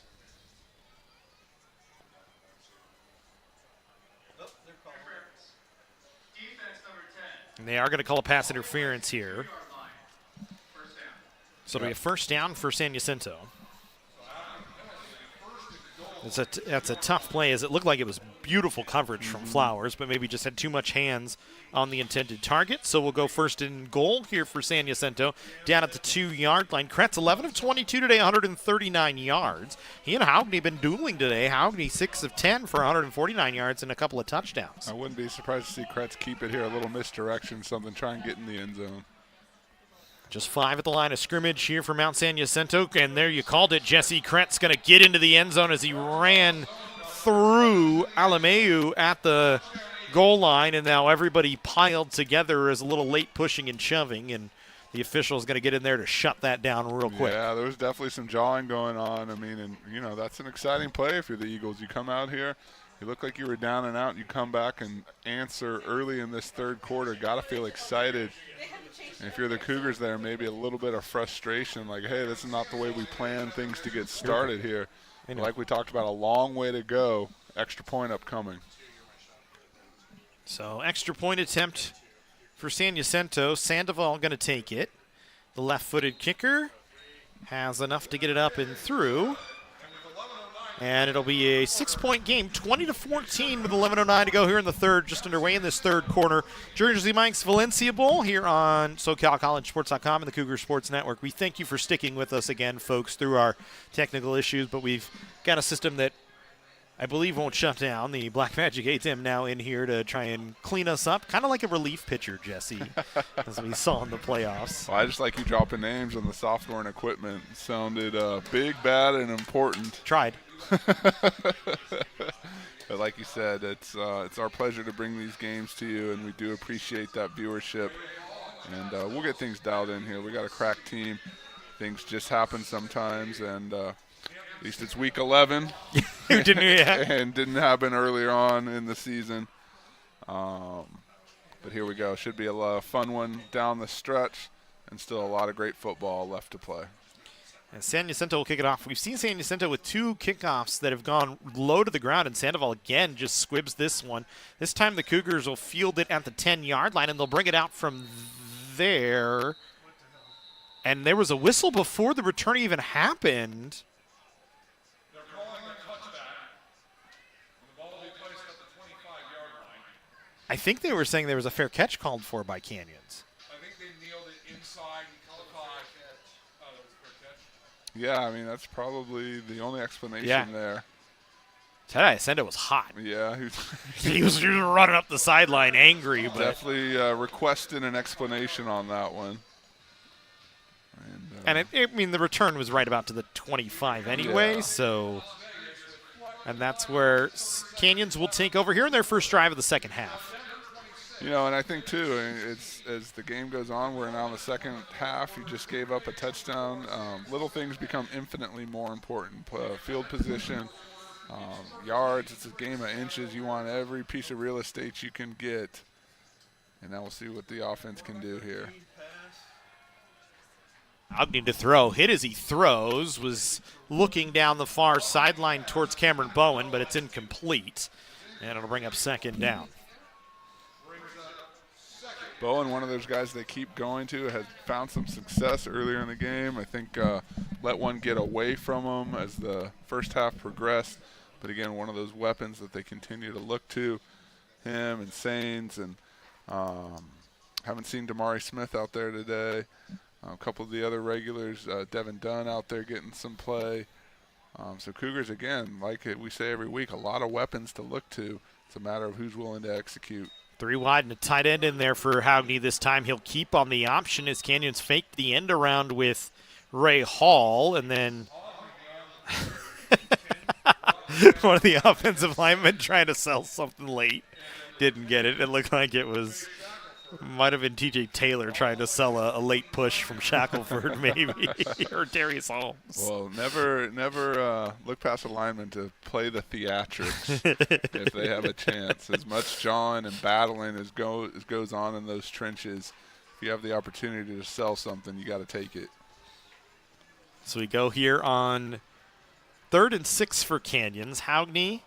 False start. False start going to be called on Canyons. And it's once again going to go on Clay Bachman. So that'll back Canyons up. This will be 3rd and 11 here. The Cougars now behind the chains on 3rd down. Yeah, I mean, you never want to see that type of penalty, especially on a 3rd down. Bachman just got a little too excited there. You know, probably thinking about the assignment. And like we said, Matt, I've said it twice now, you know, little things become infinitely more important down the stretch here. Cougars do not want to punt this ball away and get off the field, looking for something sustained. And so with that comes the extra pressure from all 11 men on the field. So we'll go 3rd and 11 here. Howgney in the shotgun. Bunch formation near the line of scrimmage. Howgney going to throw. Pass incomplete, but there is going to be a flag on the play. Couple of flags coming out on the play as Bowen was trying to get over to it and just got grabbed by Bryce Theroux. Yeah, it's a nice job picking that one up. Again, Bowen, we continue to look to him. He has been an option all evening, all afternoon, I should say. And I feel like it's just a matter of time for another one of those hits for this Cougar offense. So they'll call it against Theroux. It's a spot foul and an automatic first down, so the ball at the 30-yard line in this instance. So it's good enough for a Cougar first down. They move the chains. Canyons so far today has 9 first downs. San Jacinto 11 first down. The Cougars just 2 of 7 on 3rd down, now 3 of 8 on 3rd down today. That's actually their 10th first down of the ball game. San Jacinto just 4 of 10 on 3rd down, so neither team lighting it up in terms of 3rd down. It's a 20-14 Canyons lead. Howgney taking a shot downfield. That's well overthrown. Was looking for Ray Hall and just missed him. Yeah, again, just all sorts of time back there, kind of bouncing around, just surveying the field. Missed his guy, but like to see that protection up there, especially as this game unfolds. You may need to have that time and be able to get down the field. To have that comfortability back there should bode well. So we'll go here on 2nd down and 10. Ball spotted at the Canyons 30-yard line. 9:59 to go here in the 3rd quarter. If you're just joining us, Canyons with a 20-7 lead at the halftime break. San Jacinto gets on the board in their first drive here of the 3rd quarter, and now they're going to get a stop late. Flag coming in here right near where Donovan Dunn was on the carry. The line judge firing the flag. Maybe a face mask? Yeah, that's the only thing I can think of. Maybe, there were so many bodies around and maybe one of those hands got up. And it is. They're going to march it forward here. They got the personal foul variety on that one, so. It goes against Darius Holmes. There were so many white jerseys coming in that time to try and make a tackle that Holmes is the one that gets nabbed for it. It could have been any number of them in there. I think they just picked the biggest guy and picked on him in this maybe instance. The first one there. I mean, he came off the corner pretty hot, was back there. So Cougars will definitely benefit from that one as the clock continues to tick here. Pistol formation here for Canyons this time. New back in the backfield. They'll give. The handoff is to Patton White. He doesn't have much, has 5 yards. Actually a pretty decent run. I lost track of him actually in the pile. He pounds through a few guys. Yeah, I think he got obscured there by big number 77, Jacob Ramirez, kind of leading the way on things. That's a nice, healthy pickup on first down, and good to see him get some play here in the second half. So we go here on 2nd down and 5. Ball spotted right at the 50-yard line. Canyons getting some penalty help on this drive from Mount San Jacinto. They stay in that pistol formation. Howgney will give to White again. Wanted to run it up the middle. Now has to try and scramble. And he is brought down this time by a convocation of Eagles as they're able to bring him down at the line of scrimmage and behind it all the way back to the 47-yard line. Yeah, just too many Eagles in the area. It looked like there was 2 or 3 guys that either just beat their man or shot the gap or whatever happened. They were able to slip through and just meet the ball carrier there. Credit our broadcast scoreboard operator, my wife, Amy Robinson, with the vocabulary lesson for today, convocation of Eagles, a large group of Eagles. We do this every week now. It's now become a thing. I'm going to have to continue it. As we go here on 3rd and 8. Ball spotted at the Canyons 47-yard line. They go in a traditional set in the backfield. Howgney to throw. Pass caught. Signs not going to have enough for the first down. He'll be marked 2 yards short at the Mount San Jacinto 47-yard line. And now it's a decision here for they're Canyons. Thinking about it a little bit. I don't know. You got to get a close look at it. Here comes the punt team now, but it was definitely something worth considering in this side of the field. And again, Matt, I think just wanting to sustain that drive, not give the ball back to the Eagles, who have come out and played a nice start to this third quarter. I think they're going to play. They just wanted to play the field position game is what they decided was the best option. Kretz standing back at his own 13-yard line. Christian Kretz, who's done it all today. Zamet will punt this one away. This one a spiraling punt that's going to take a Canyons bounce at the 15, rolls back to the 1-yard line, and the Cougars just could not keep it out. They had the bodies there, 6 gray jerseys around it, as you can see on your screen, and they just could not keep it out of the end zone. It's one of those things where you do everything right. Everyone's in position. Everyone runs their lane, gets down there, and, hey, the ball doesn't cooperate and just kind of squibs into the end zone. So San Jacinto will get the ball on the 20-yard line, 1st and 10, their second drive here of the second half. They scored on their first drive of the first half, although it was a short field drive after the turnover, but going to work here again.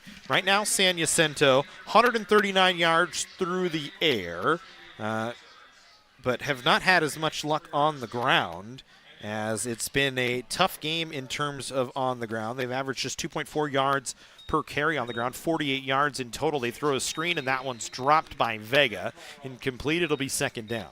But to your point, Matt, I mean, the stats aren't overwhelming, but Kretz and company have found a way to do just enough to stay in this ball game to get points when they need it. I mean, and you look up, it's a 6-point game, and they've got the ball with the momentum so far in this second half. So, again, forcing the issue, putting the Cougars on their heels a little bit to respond, make a play, get the ball back, and take care of business. Yeah, he's 11 of 23, 139 yards and a touchdown. He's also run the ball pretty well. That's a completion for about 6 yards onto the near side of the field. It was it was Valencia that made the catch. And then I think Alamehu there on the tackle. So just about what we'd expect here in terms of the personnel. Yep. As we've seen all year long. Kretz, 15 carries, 63 yards, and a touchdown on the ground.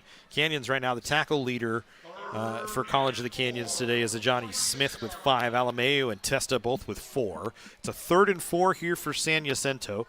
Kretz in the shotgun 5 wide. We've seen them do a lot of damage out of this 5 wide set today, especially with Kretz in his legs in this ability. He's got 2 on the play clock, needs to get a play off. He will not. There's going to be a timeout, I believe, called by San Jacinto before the play clock ran out. I don't see any laundry on the field. The official's going to... Oh, there is a marker at the 50. They picked it up. They're going to talk about it here. The only thing I was going to say, Domitop Pecco Jr. on the end came off pretty quick, but I don't think they flagged him on that. It looks like they backed Mount San Jacinto up. It's still a game.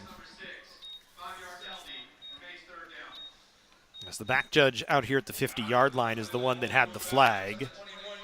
Of course, I couldn't see it either because he's standing right into the middle of that Cougar logo with the bright yellow. It's a beautiful logo. It is a beautiful logo. Beautiful field that we've redone this year. First year with all the branding on it. It's been a nice look, a nice change here at Cougar Stadium. 3rd and 9 here, 6:18 to go in this third quarter. Canyons with a 6-point lead. One back in the backfield is Vega with Kretz. He's going to throw, takes a shot downfield, incomplete, in tight coverage that time, as it was Wang in the receiving area, and Perry in coverage knocked it away from him. Yeah, Perry, nice job step for step with him. Kretz throws a good ball. I mean, that was right on the money. Perry just there in a position to make that play.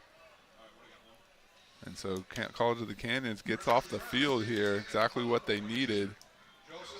And we've talked about it with this defense before, Jesse. It's a bend-don't-break defense. They don't give up a lot of points. They may give up a lot of yards. When you look at the numbers this year, they give up 317 yards per game, but they've held opponents under 30 points in every game except for the opening game of the season where they gave up 31.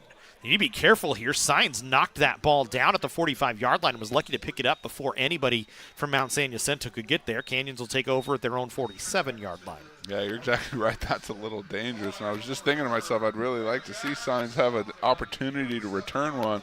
I have a feeling he'd like to get that opportunity too. already had the tremendous catch in the end zone. We've talked about it a couple times this season. Tremendous athlete. He's the guy, if you get the ball in space, he's going to probably do something positive for you. So, again, another one of those special teams weapons for the Cougars. And for Canyons here now, you just kind of want to run a 5-minute offense if you can. Again, you're a defensive team this year that's 11th best in the state in points per game, only 19.1 points per game allowed.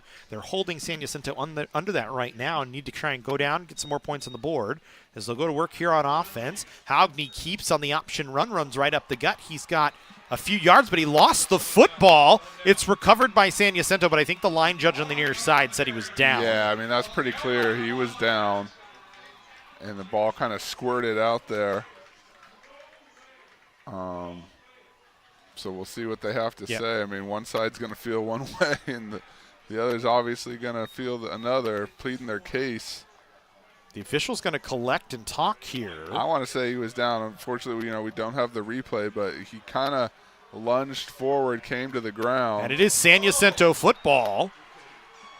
And now the Canyon sideline going to be hot. Yeah, like we said, to differing opinions, everyone's going to have their take on it. It's up to the officials to come together, and they felt confident in that play call, in that official call. So the second turnover of the ball came on College of the Canyons. The first one came on the very first play of the football game. This one comes on a fumble recovered by San Jacinto, and the Eagles will go back to work on offense here, trailing by 6, 5:56. So just what Mount San Jacinto needed, a chance to go back to work.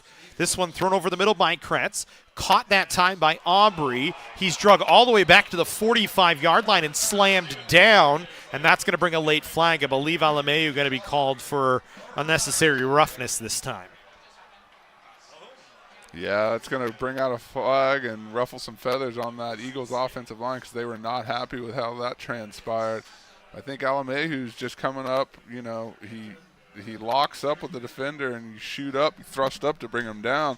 Probably one of those things that looks a little worse than it was.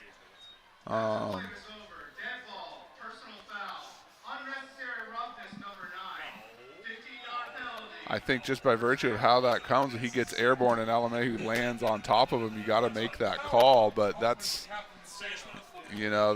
coming up and making a defensive play there.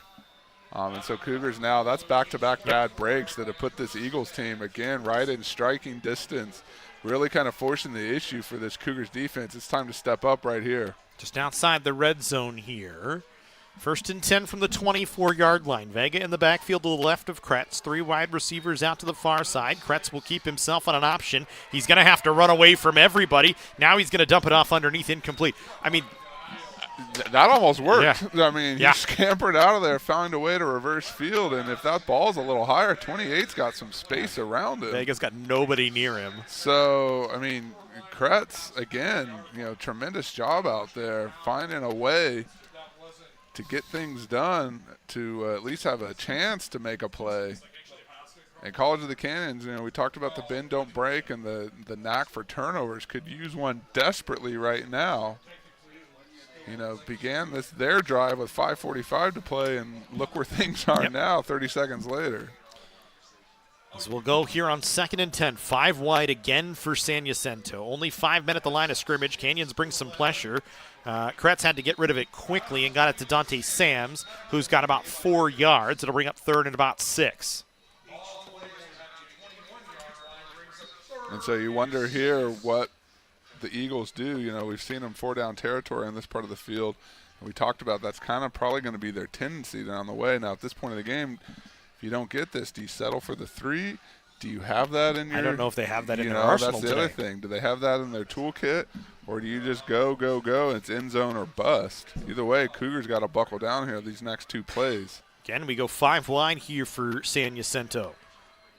Canyon showing some pressure on the line of scrimmage right now, especially from the edge. They're going to come with it. San Jacinto going to throw, incomplete. Mount San Jacinto wanting a holding penalty, not going to get it.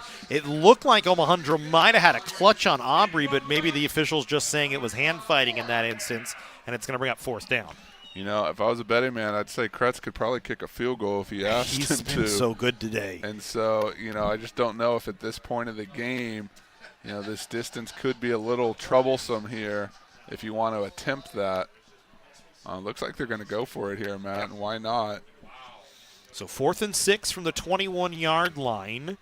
San Jacinto leaving it all out on the table here today, trying to get their 7th win at 6-4 here. Canyon's trying to make it an 8-win season once again for the Cougars and to win a bowl game as they go to work here on 4th and 6 defensively. Kretz in the backfield. Vega next to him. He'll throw. 3-step drop. Has some pressure. Flushed all the way back to the 40-yard line. Still moving. Throws it downfield. It's incomplete. And Canyons comes up with another stop on 4th down. The 4th time today San Jacinto's gone for it. And the 3rd time Canyons has stood up to it. Yeah, nice job not only getting off the field but playing penalty-free, mistake-free on that one. Worst case scenario, you would have seen him get bailed out. You know, flag in the secondary, some kind of a hold. Kretz had some little jawing going on over there towards the Cougar sideline, so, you know, some frustration starting to play maybe for the Eagles over there. As tremendous as he has been this evening, a little disappointed after that last one, and rightly so.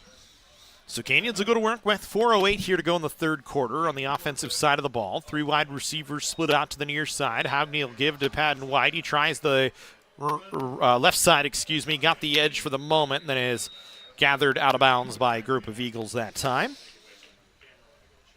As it'll bring up 2nd down, or a convocation. I was going to say, you were hot on that vocab word, and then you went away from it. I forgot what it was, to be quite honest. My brain does not hold on to information.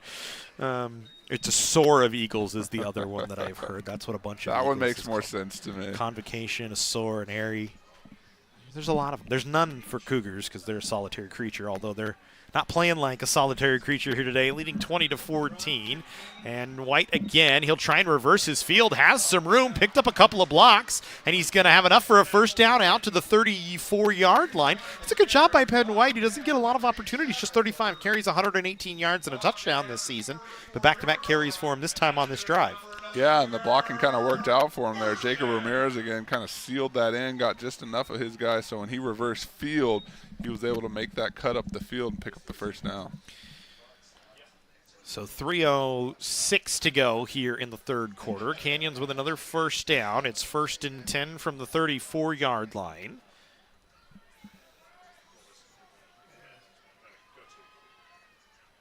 It's actually Coleman in there at quarterback this time as he'll give to White. White coming to the near side, and he'll have 2 yards. I think it's actually been Coleman for this entire second half. I might be incorrect in thinking it was Hogney. And Lycan running White towards that near sideline there. You saw Sean Scott pull, create a little bit of misdirection going the other way.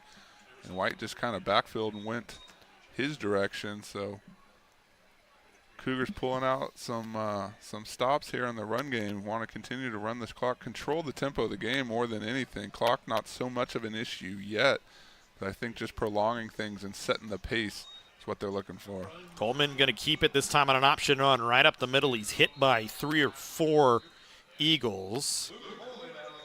He's got a good little 6-yard run. Had a steam that time for the big 6'2" freshman out of Sacramento. And like I said, if you can do that consistently on 2nd down, you know, bring up a 3rd and short, that'll work for you. So 1:42 to go here in this 3rd quarter. 3rd and 3 for Canyons.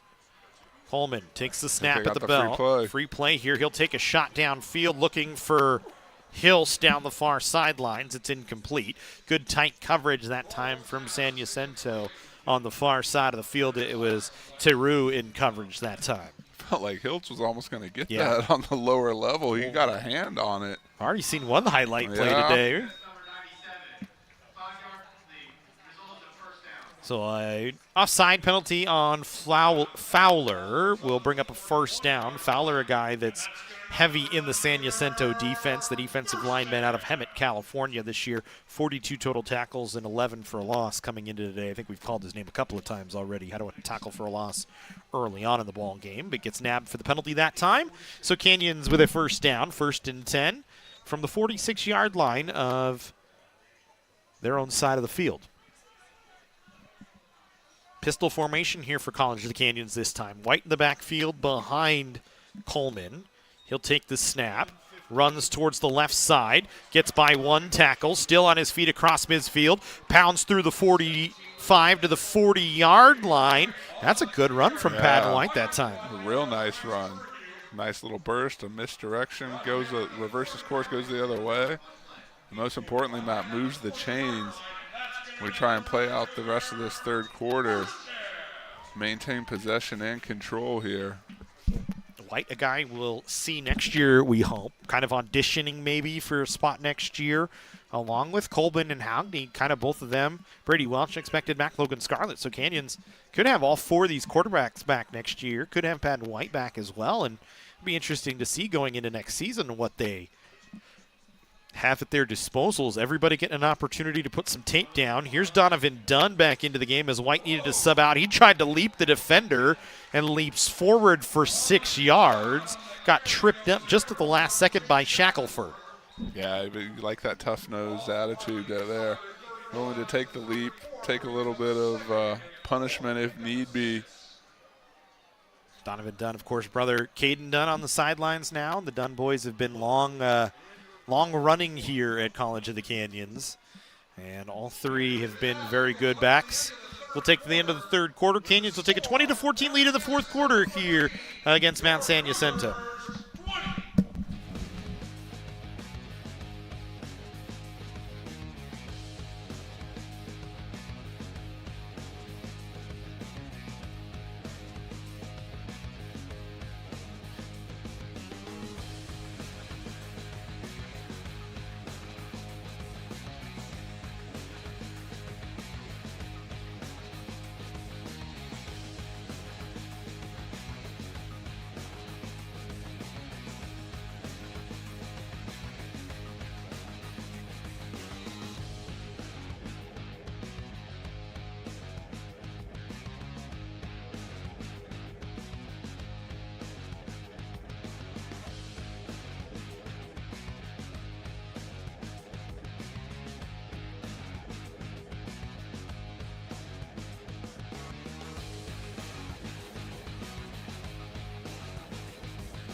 So we go back in here, fourth quarter action, and right out of the fourth quarter start on 2nd and 4, Coleman is brought down well behind the line of scrimmage that time by Eddie Smith, a sack for San Jacinto, and it'll bring up 3rd and 10 for Canyons. Actually, 3rd and 10 exactly for Canyons. Yeah, it was a big-time play for the Eagles, backing up the Cougars and starting off this fourth quarter on the right foot.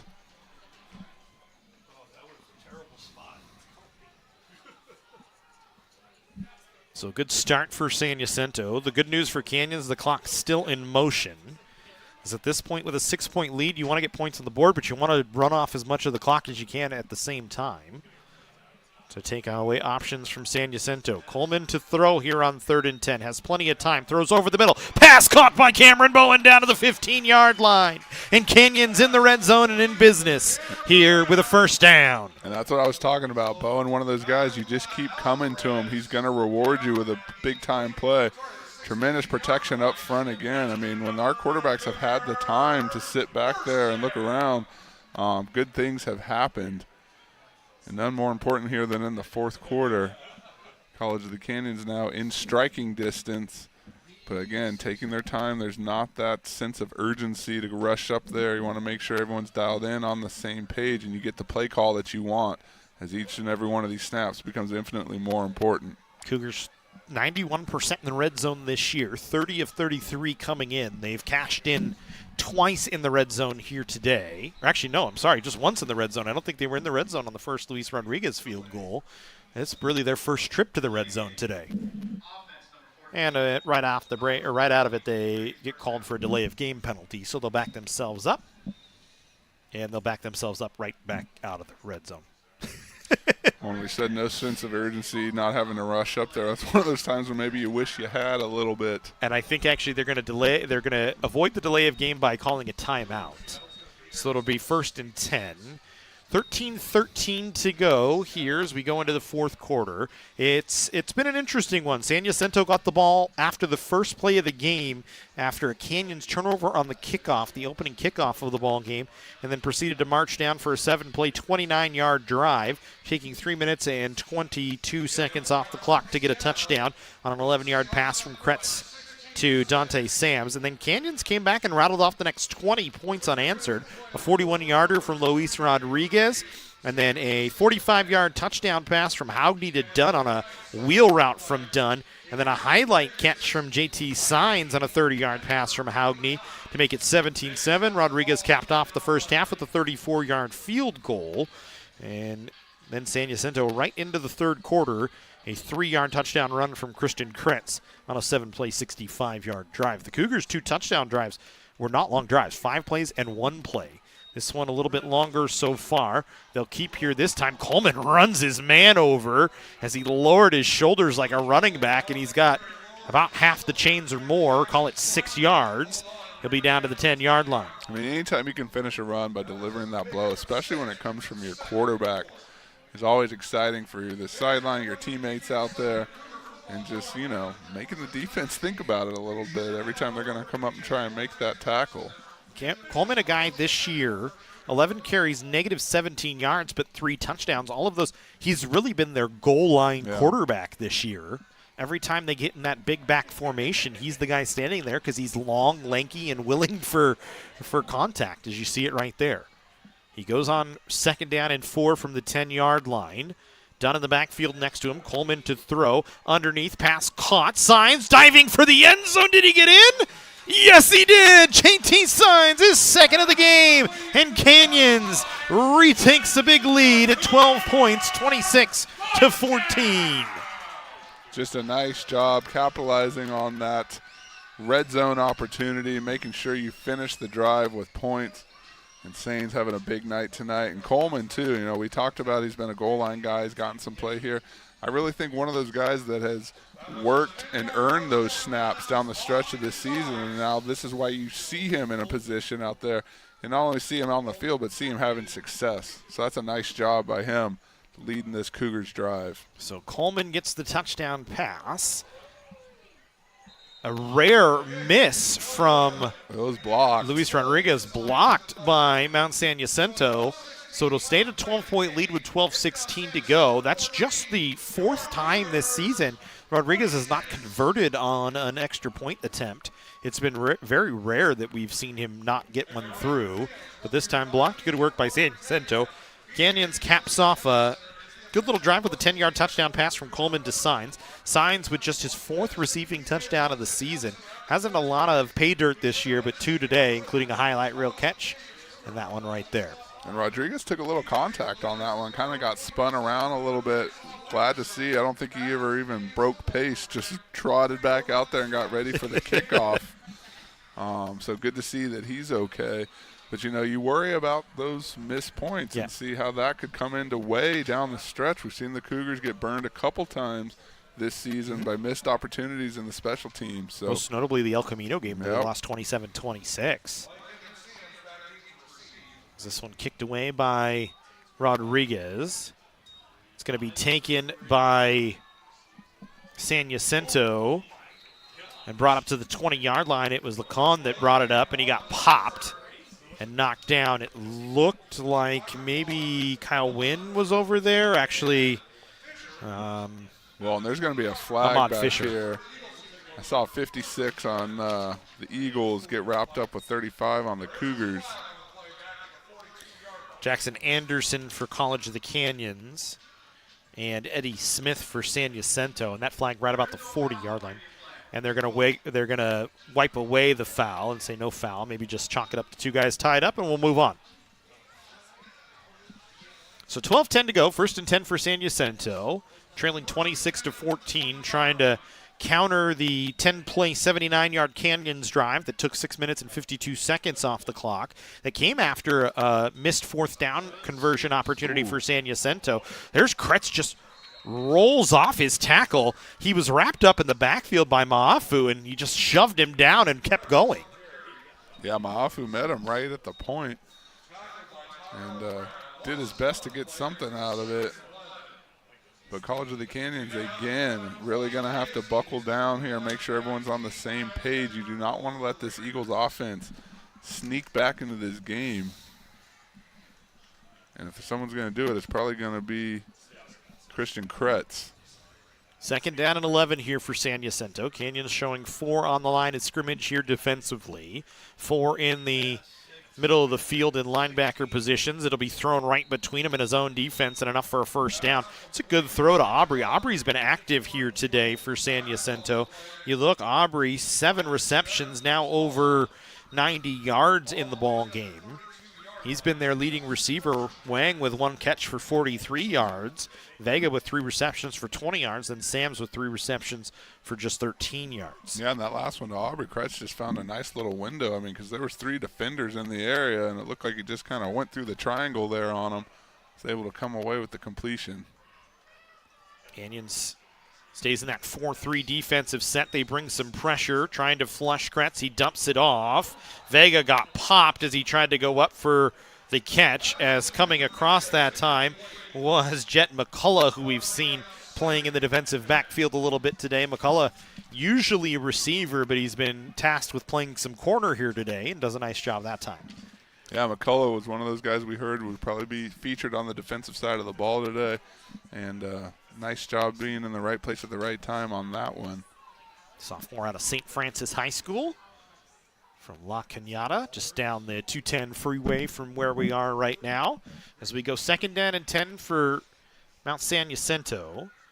Vega in motion this time. Kretz to throw, just heaves one down the field. It's going to be too far for Dante Sams to run underneath it. He had a step on the defender. If that ball lands in, Sams is gone. Yeah, he had a step for sure. That was just maybe a split second too far, or a split inch too far out of his reach. Just wasn't able to get to it. But again, another nice ball and an opportunity.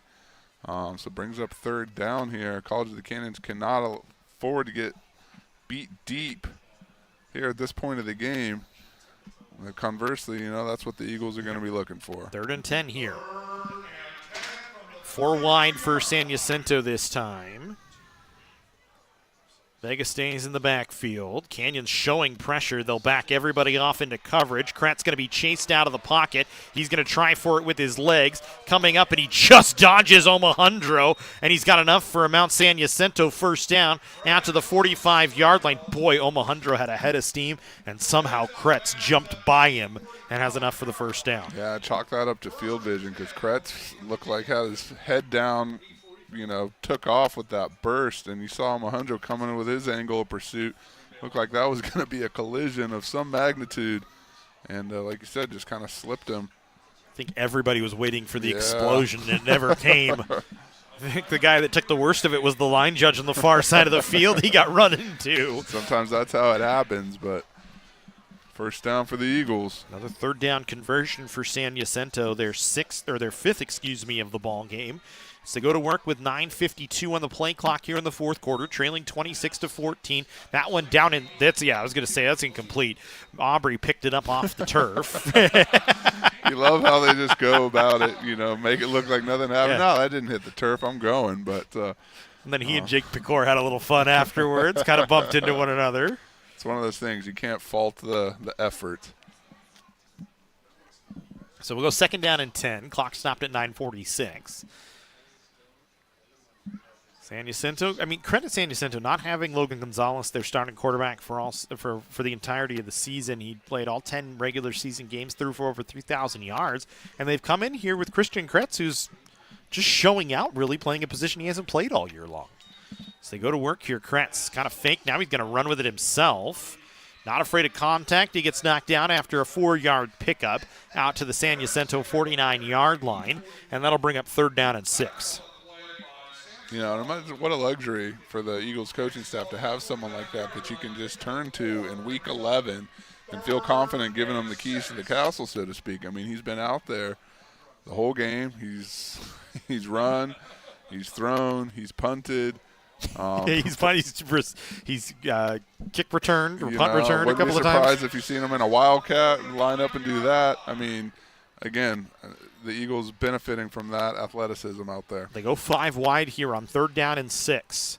Canyons only brings 4. Kretz throwing pass complete. That's a good throw and catch as it's Sams on the reception just in front of the defender for Canyons and Xavier Parrott. Again, another first down. I mean, there is no quit in this Eagles team. They continue to charge forward. And the Cougars are, again, at this point of the field where we've talked about the bend, don't break, turnover bode tremendously well for this unit and kind of seize things and let Canyons go back out there, continue to dictate the pace here. Jacinto going to take a timeout. You talk about the bend, don't break for Canyons this year, and we said they've only given up 30 points one time this season.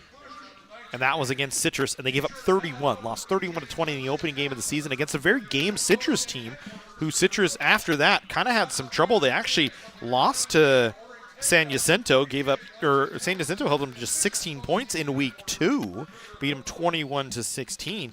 But after that, this Canyons defense, they have not given up over 30 points this season. Like we said, 11th best defense in the state in terms of points per game against at 19.1. The yards per game against, like we said, it's high, 282.8, 13th in the state. Passing yards 175, rushing yards against 107.5.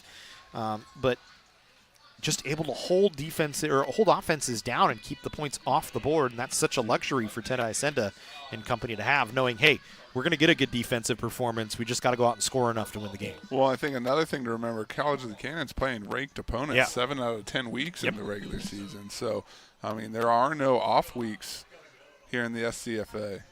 As we go to work here on 1st and 10 from the 39. Kretz wanted to throw. He got it off to the near side. There's going to be a flag for a roughing the passer penalty on Jeremiah Alameu this time, as he came in a little high on Kretz, and that'll move everything ahead for San Jacinto. Back to what we were talking about, you know, the Cougars open up the season against a number 13 ranked Citrus team, follow that right back up. Yeah, head or neck. But I was going to say, bounce that right back. We're facing a number 5 Fullerton team on the road. Go down and get the win. You know, more recently, number 12 Ventura on the road. Number 14 Bakersfield here at home. So, again, this Cougars defense has had their work cut out for them each and every week. This one has lived up to the billing here today. This first meeting since 1998 between these two teams. San Jacinto in striking distance right now, 1st and 10 from the 25-yard line with 8:15 to go. Kretz will go to work. He's going to have to step up. He's wrapped up and was able to get himself back to the line of scrimmage. That's good work from Kretz. He was able to drag ahead his man on the tackler in Domata Pecco Jr. that got into him and holds him to no gain. Yeah, we talk about the history of this, how long we called waited. That name a lot here. Yeah. in Cougar Stadium.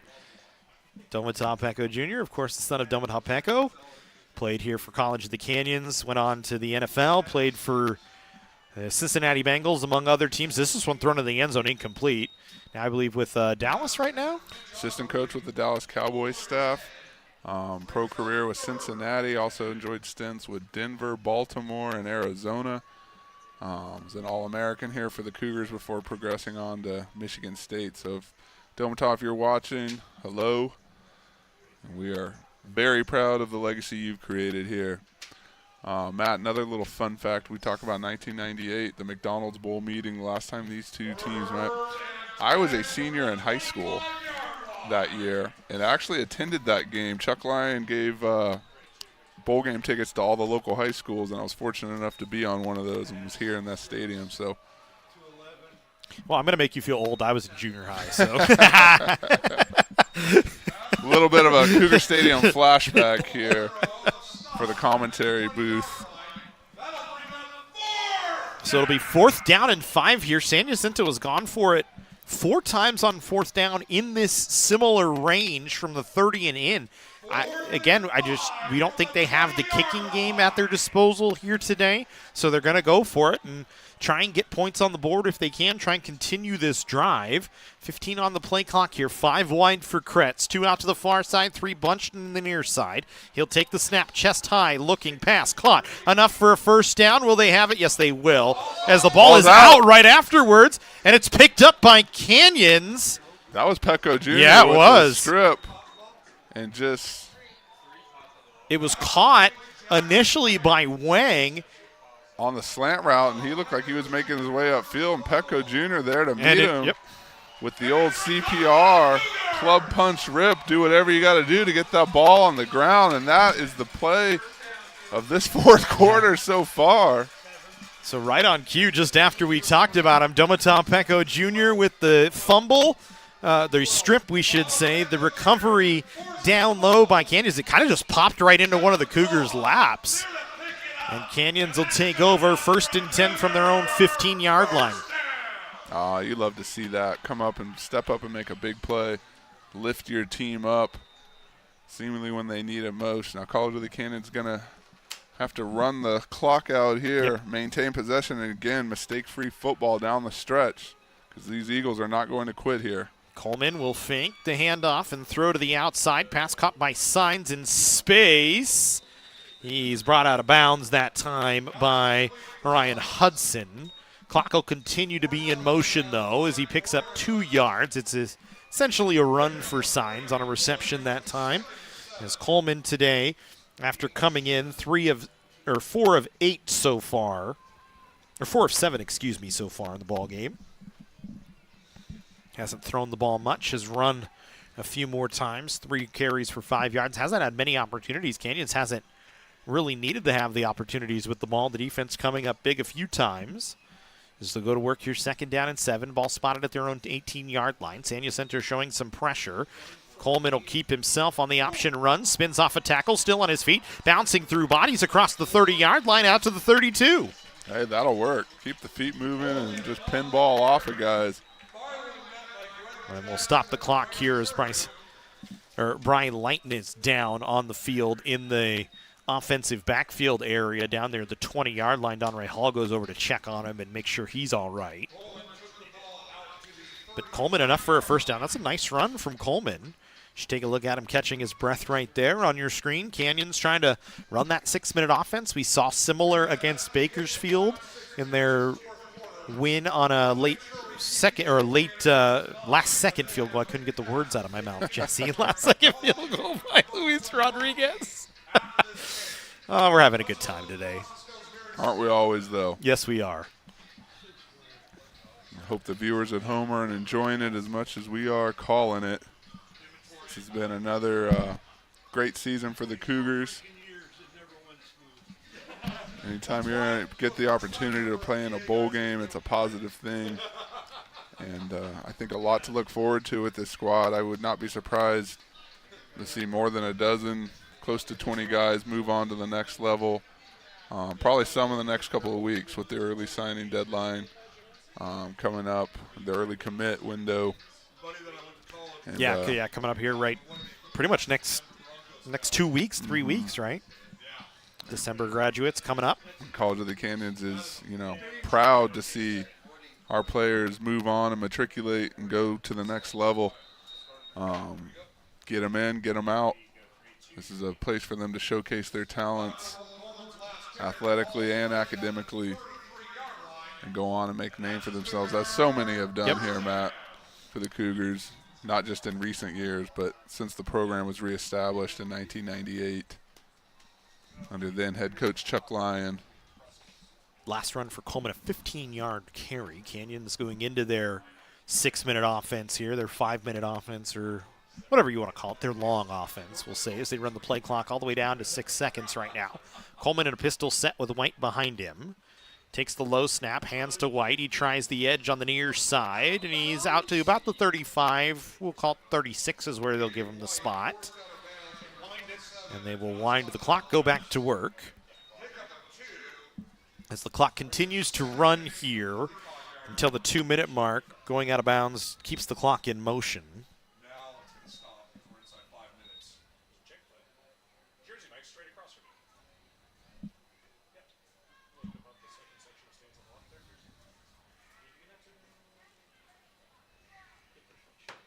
Scanions taking their time getting the play call in. Come out in a 2-back set this time. Iredell in the backfield with White, along with Coleman, who stands ready for the snap. 2 receivers out to the 5 side. Another low snap. White picks it up, and he's brought down. Tackle made by Isaac Brown that time. They give, I think, a loss. No, they give it the spot right back at the 34-yard line, so it's 3rd and 9 here. Canyons just taking their time here. Can run another 30 seconds off the clock, bring this at least inside the 4-minute mark.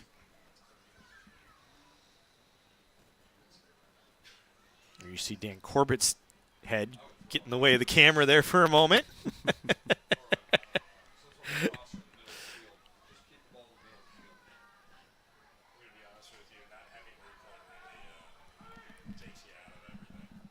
As we go here on 3rd down, Coleman will give. White tries the right side again. This time has the edge, turned the corner, got to the 41-yard line. And they will stop the clock here. Goes back to work. Canyons will be able to run it down inside of 3 minutes here. It'll be 4th and 3. White will come out to, or excuse me, Zamet will come out to punt things away.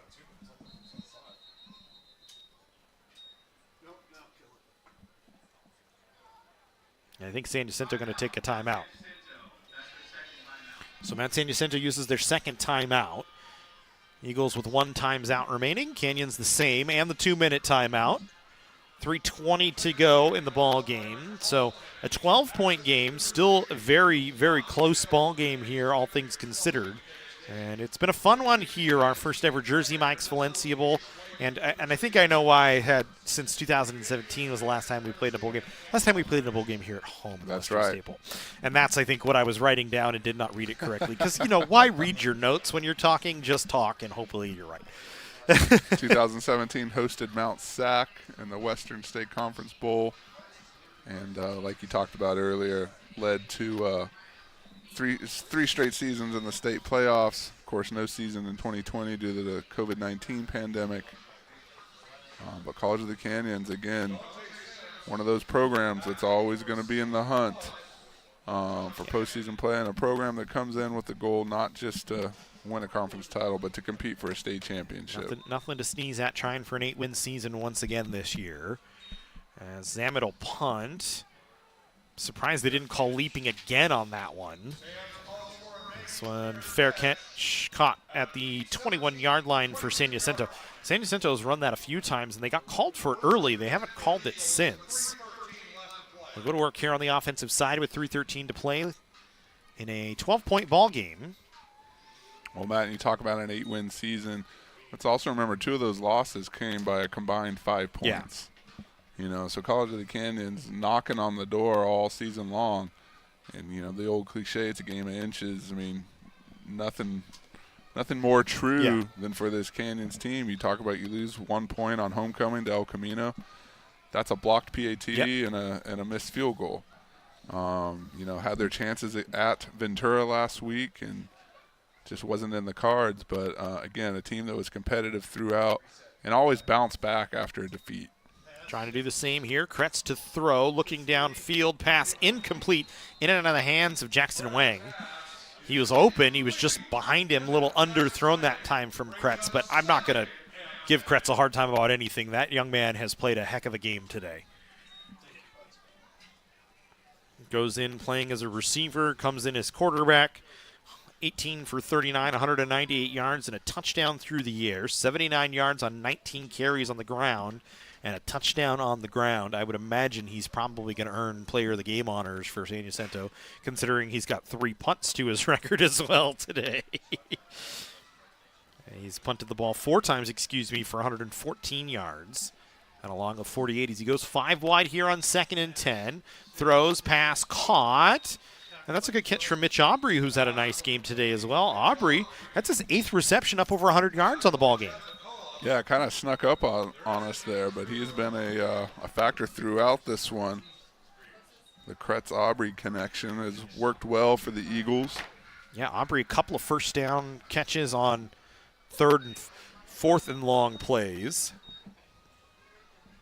One of the Cougars down on the field here. Didn't see who it was that went down. It might have been Jet. No, Jet McCullough is standing up, so I can't see who it is that's down. But certainly in good shape here with Patty Villanueva and the rest of the athletic training staff out there to check on him. No better hands, in my opinion, other than maybe my wife who sits next to me, but she's, not down there. As it looked like it was Jeremiah Alimeu. We don't want to see him be injured. He's played a heck of a season this year for College of the Canyons, but he'll walk off under his own power, and that's a good sign as we'll go back to work on a 1st and 10 at the 38-yard line of, not the 38-yard line, the 33-yard line of San Jacinto here.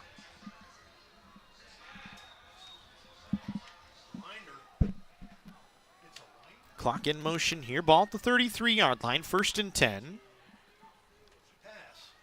Kretz to throw. Little pump fake. Now rolls to his left. Throws underneath. Vega was there. Catches and has about 5 yards out to the 37-yard line. Sesta forced him out of bounds. The clock will go back into motion here, as it does not stop when you're pushed out of bounds until under 2 minutes. I learned that actually yesterday watching college football. I did not know that. The clock runs until the 4th quarter, or in the 2nd quarter, under 2 minutes after the 2-minute timeout. Did not know that. Well, we're too busy. We're usually here. Yeah, we don't know. I don't know. I didn't know. We don't watch a lot of But you think I would know that watching all the college football we watch? I did not know that rule. I learned it yesterday. So we go back to work here on a 2nd down and 6. Shows how much I pay attention to the time clock. Kretz to throw. Looking downfield, heaves one in the air. Pass caught, Sams. And he's down inside the 30-yard line. Down to the 22 of Canyons. Kretz with a strike that time, and San Jacinto just on the edge of the red zone. We'll go to work on offense here, and it'll take us to the 2-minute timeout. San Jacinto trailing 26-14, as we will... Jesse and I will take a break to get some water. As 2 minutes remaining here in the 4th quarter of the Jersey Mike's Valencia Bowl.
So conclusion here, the Jersey Mike's Valencia Bowl, 2 minutes remaining. San Jacinto on the offensive side with the ball just beyond the red zone here at the 22-yard line.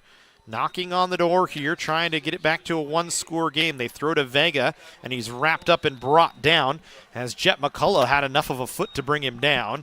It's a gain of about 2. They'll mark him right at the 20-yard line, so San Jacinto back in the red zone. Now hold everything here. The Eagles can punch this in real quick. We've got a ball game. Kretz is going to be flushed. He fires one in the air. That one's going to go well out of bounds. I thought Emilio Valencia was going to try and go up for it, and then I think he realized, nope, that one, we're not even in play anymore. So it'll bring up 3rd down and 8. A couple more cracks at it. Cougars got to get off the field here. Eagles with 1 timeout remaining. So a stop here for Canyons. Canyons, might need to run one or two. They might need to run one first down if San Jacinto doesn't get in the next two plays.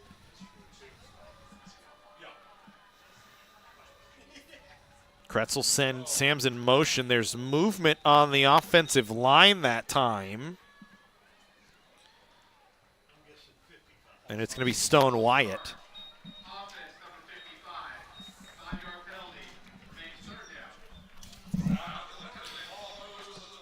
So now you back up to the 25-yard line. You make it 3rd down and 13 for San Jacinto.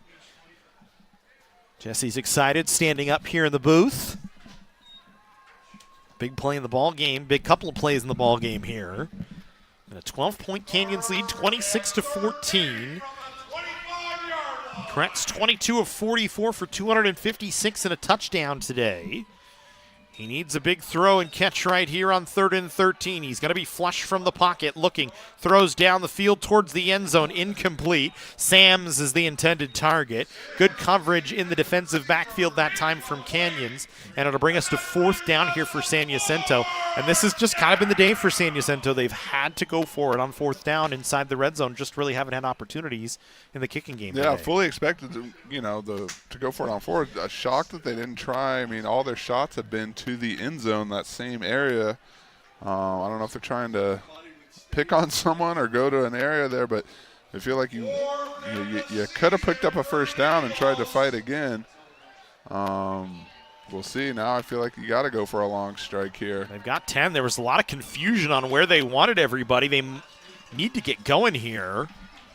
4 seconds on the play clock. Kretz takes the snap, looking, has to step up. He gets through one tackle, still on his feet, dives around another, down inside the 15 to about the 12-yard line, and they're going to give him the number exactly right at the 12. He needed 13. He got all 13 of them by the hair of his chin that time for a 1st down. That's just a nice run. I mean, good vision. He had a defender line him up one-on-one, was able to make a move and get just enough to get past him.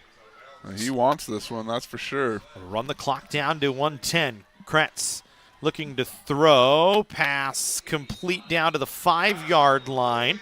Trying to haul everybody ahead. They're short of a 1st down. It'll be 2nd down and short here from the 5. Canyons will sub off some players, and that'll take the clock all the way down inside of 50 seconds here.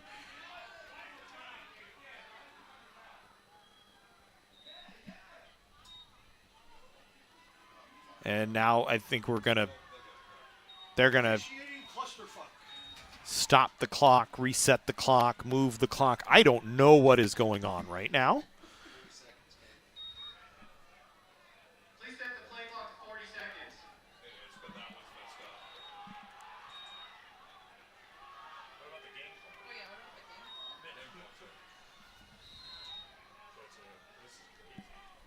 And so the game clock is stopped. The play clock is running.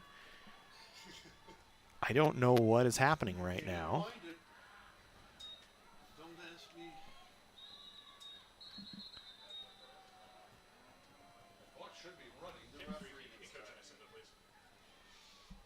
Jacinto asking questions. The officials trying to gather here.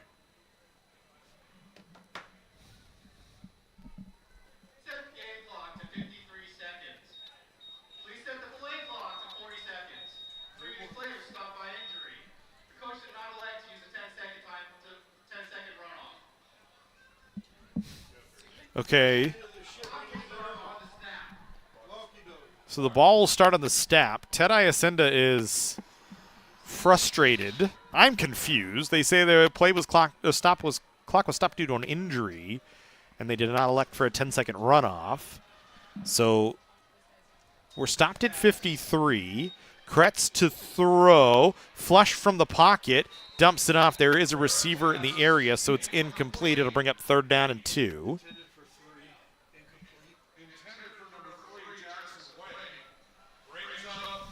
San Jacinto at the very least needs a touchdown here, and then they would have to try for the onside kick as they've run themselves down within 47 seconds. Officials saying not intentional grounding, which I think everybody in the building knew at that point in time because Wang was in the area, but it was incomplete. As we'll go here on 3rd and 2. 47 seconds to go in the ballgame. This ball spotted at the 5-yard line. San Jacinto needs to get to the 3 to extend the drive to the end zone to make it a 1-score game. Kretz dumps, pass, caught into the end zone. A touchdown for San Jacinto. The reception that time from Daniel Mendoza. His first receiving touchdown of the season, a 5-yard touchdown pass from Christian Kretz. And San Jacinto within 6 right now. Yeah, they're going to force the issue play to the final whistle here. And got themselves back in this ball game. Kretz orchestrated some magic down there, first with the run and then with a couple nice passing attempts. Canyons needs to watch for a fake here. San Jacinto could try and go for 2 if they want, but I think they're just going to bring everybody in and kick the extra point here. Kretz the holder here for Sandoval. Snap is down, kick is up, and it is through. So it is a 5-point ball game right now with 43 seconds left in the game.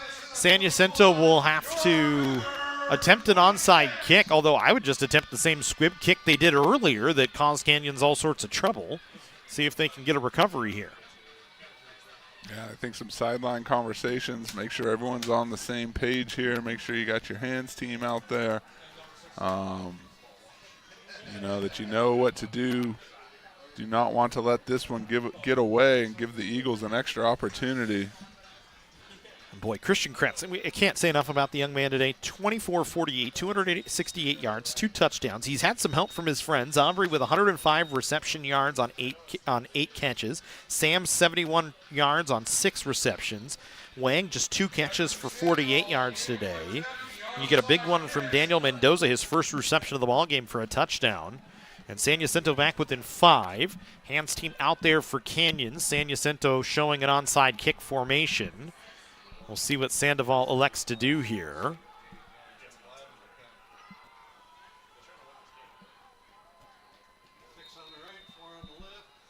Sandoval will kick this one. It takes a high bounce. It's recovered by San Jacinto at the 48-yard line, and the Eagles have the football, it seems. That was beautifully done from Sandoval. Took a high hop. We just wait on the official signal here. Canyon's saying they have it. 11 got it. And I think Dante Sam had it, and he did. It's San Jacinto football.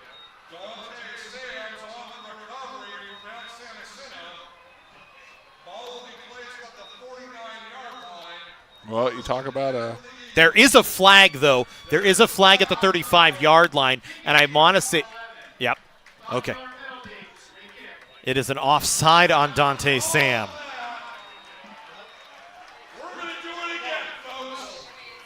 Oh, that's a break for the Cougars. That's a huge break. I did not see the flag. And if you're Mount San Jacinto, you have got to be beside yourself. It's the little things that become big things. And a mistake like that could potentially cost your side now. It's going to be awful hard to recover that back-to-back. Duplicate that again. You know, I mean, that was the break that the Eagles needed. And they had benefited from breaks all game long. Talked about it, 2 points of view. One side loves it, the one side's going to be disappointed. This one going to bounce up in the air, and this time Canyons comes down with it. It initially bounced off of Domata Pecco Jr., and I think he then picked it up himself. And Canyons will take it over at the 46-yard line of San Jacinto. They can kneel on it a couple of times and take the first ever Jersey Mike's Valencia Bowl in a tight one here against San Jacinto. It's been a fun one, though, Jesse. These two teams battling all day long. San Jacinto thought they had the ball, did not get the benefit of an official's call, as they said it was an offside play. And San Jacinto going to just fall short of a 7-win season, but a good run for Casey Mazzota and his squad. They played very well today and had a solid game for the San Jacinto Eagles. Cougars kneel on it. There will be a couple second difference between the play clock and the game clock. The teams are coming out onto the field, and that will end it for us here on the Cougar Sports Network today and SoCal College Sports. We want to thank the SoCalCollegeSports.com team. Emery Johnson, all year long, you've done a great job here for our director. Everybody else out there, names are all escaping me that all help with everything. Of course, you, Jesse, helping us out here on the broadcast all season long. Our whole athletic team, we really appreciate everybody. It's been a fun season here on the Cougar Sports Network football. Plenty of other action going for us. Basketball season right now. And it was a good one here today in the Jersey Mike's Valencia Bowl. Yeah, one more shout out to our fans across the nation and around the globe. Appreciate your viewership throughout the season. And we'll be back for more next year. And we still got a big spring season of Cougars athletics. So this I promise. And go Cougs. All right.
was impressive to see. I can't thank you guys enough because I know it's hard.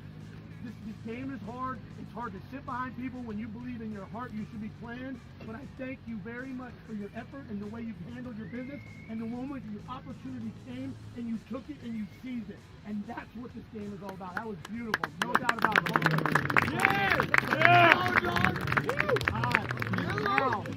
Now we got to get healthy We got to get healthy. We got to get everyone not banged up. So when the recruiters come around, you guys are running around. All of you sophomores that think you're going mid-year, that's beautiful. All right, those of you that are not going mid-year, you are going to be lifting with us.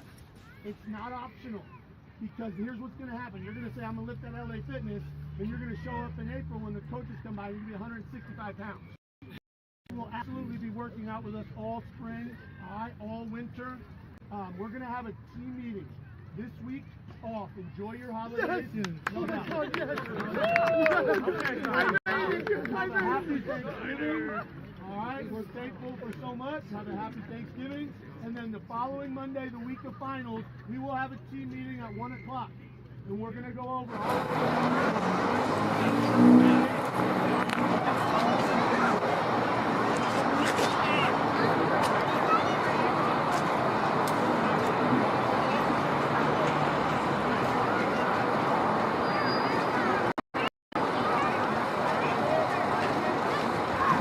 All right, ladies and gentlemen, on behalf of both Mount San Jacinto College and College of the Canyons, we thank you for your attendance at today's SCFA Jersey Mike's Valencia Bowl here at Cougar Stadium, and for your support of 3C2A football throughout the 2024 season.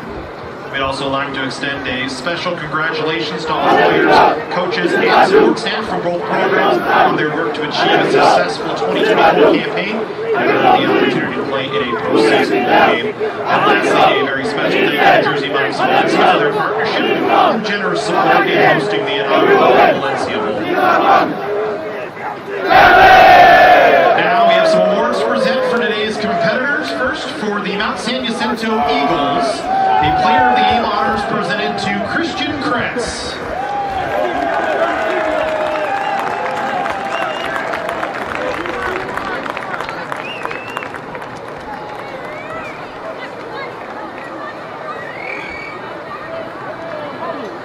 And Player of the Game honors for the College of the Canyons Cougars, Domata Pecco Jr.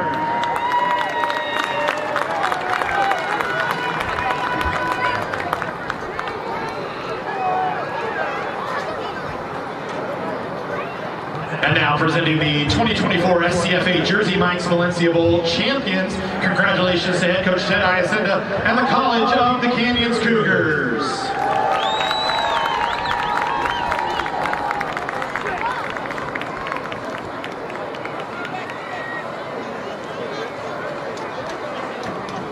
Thank you for visiting College of the Canyons. Please get home safely and enjoy a happy and healthy holiday season, everybody.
Go,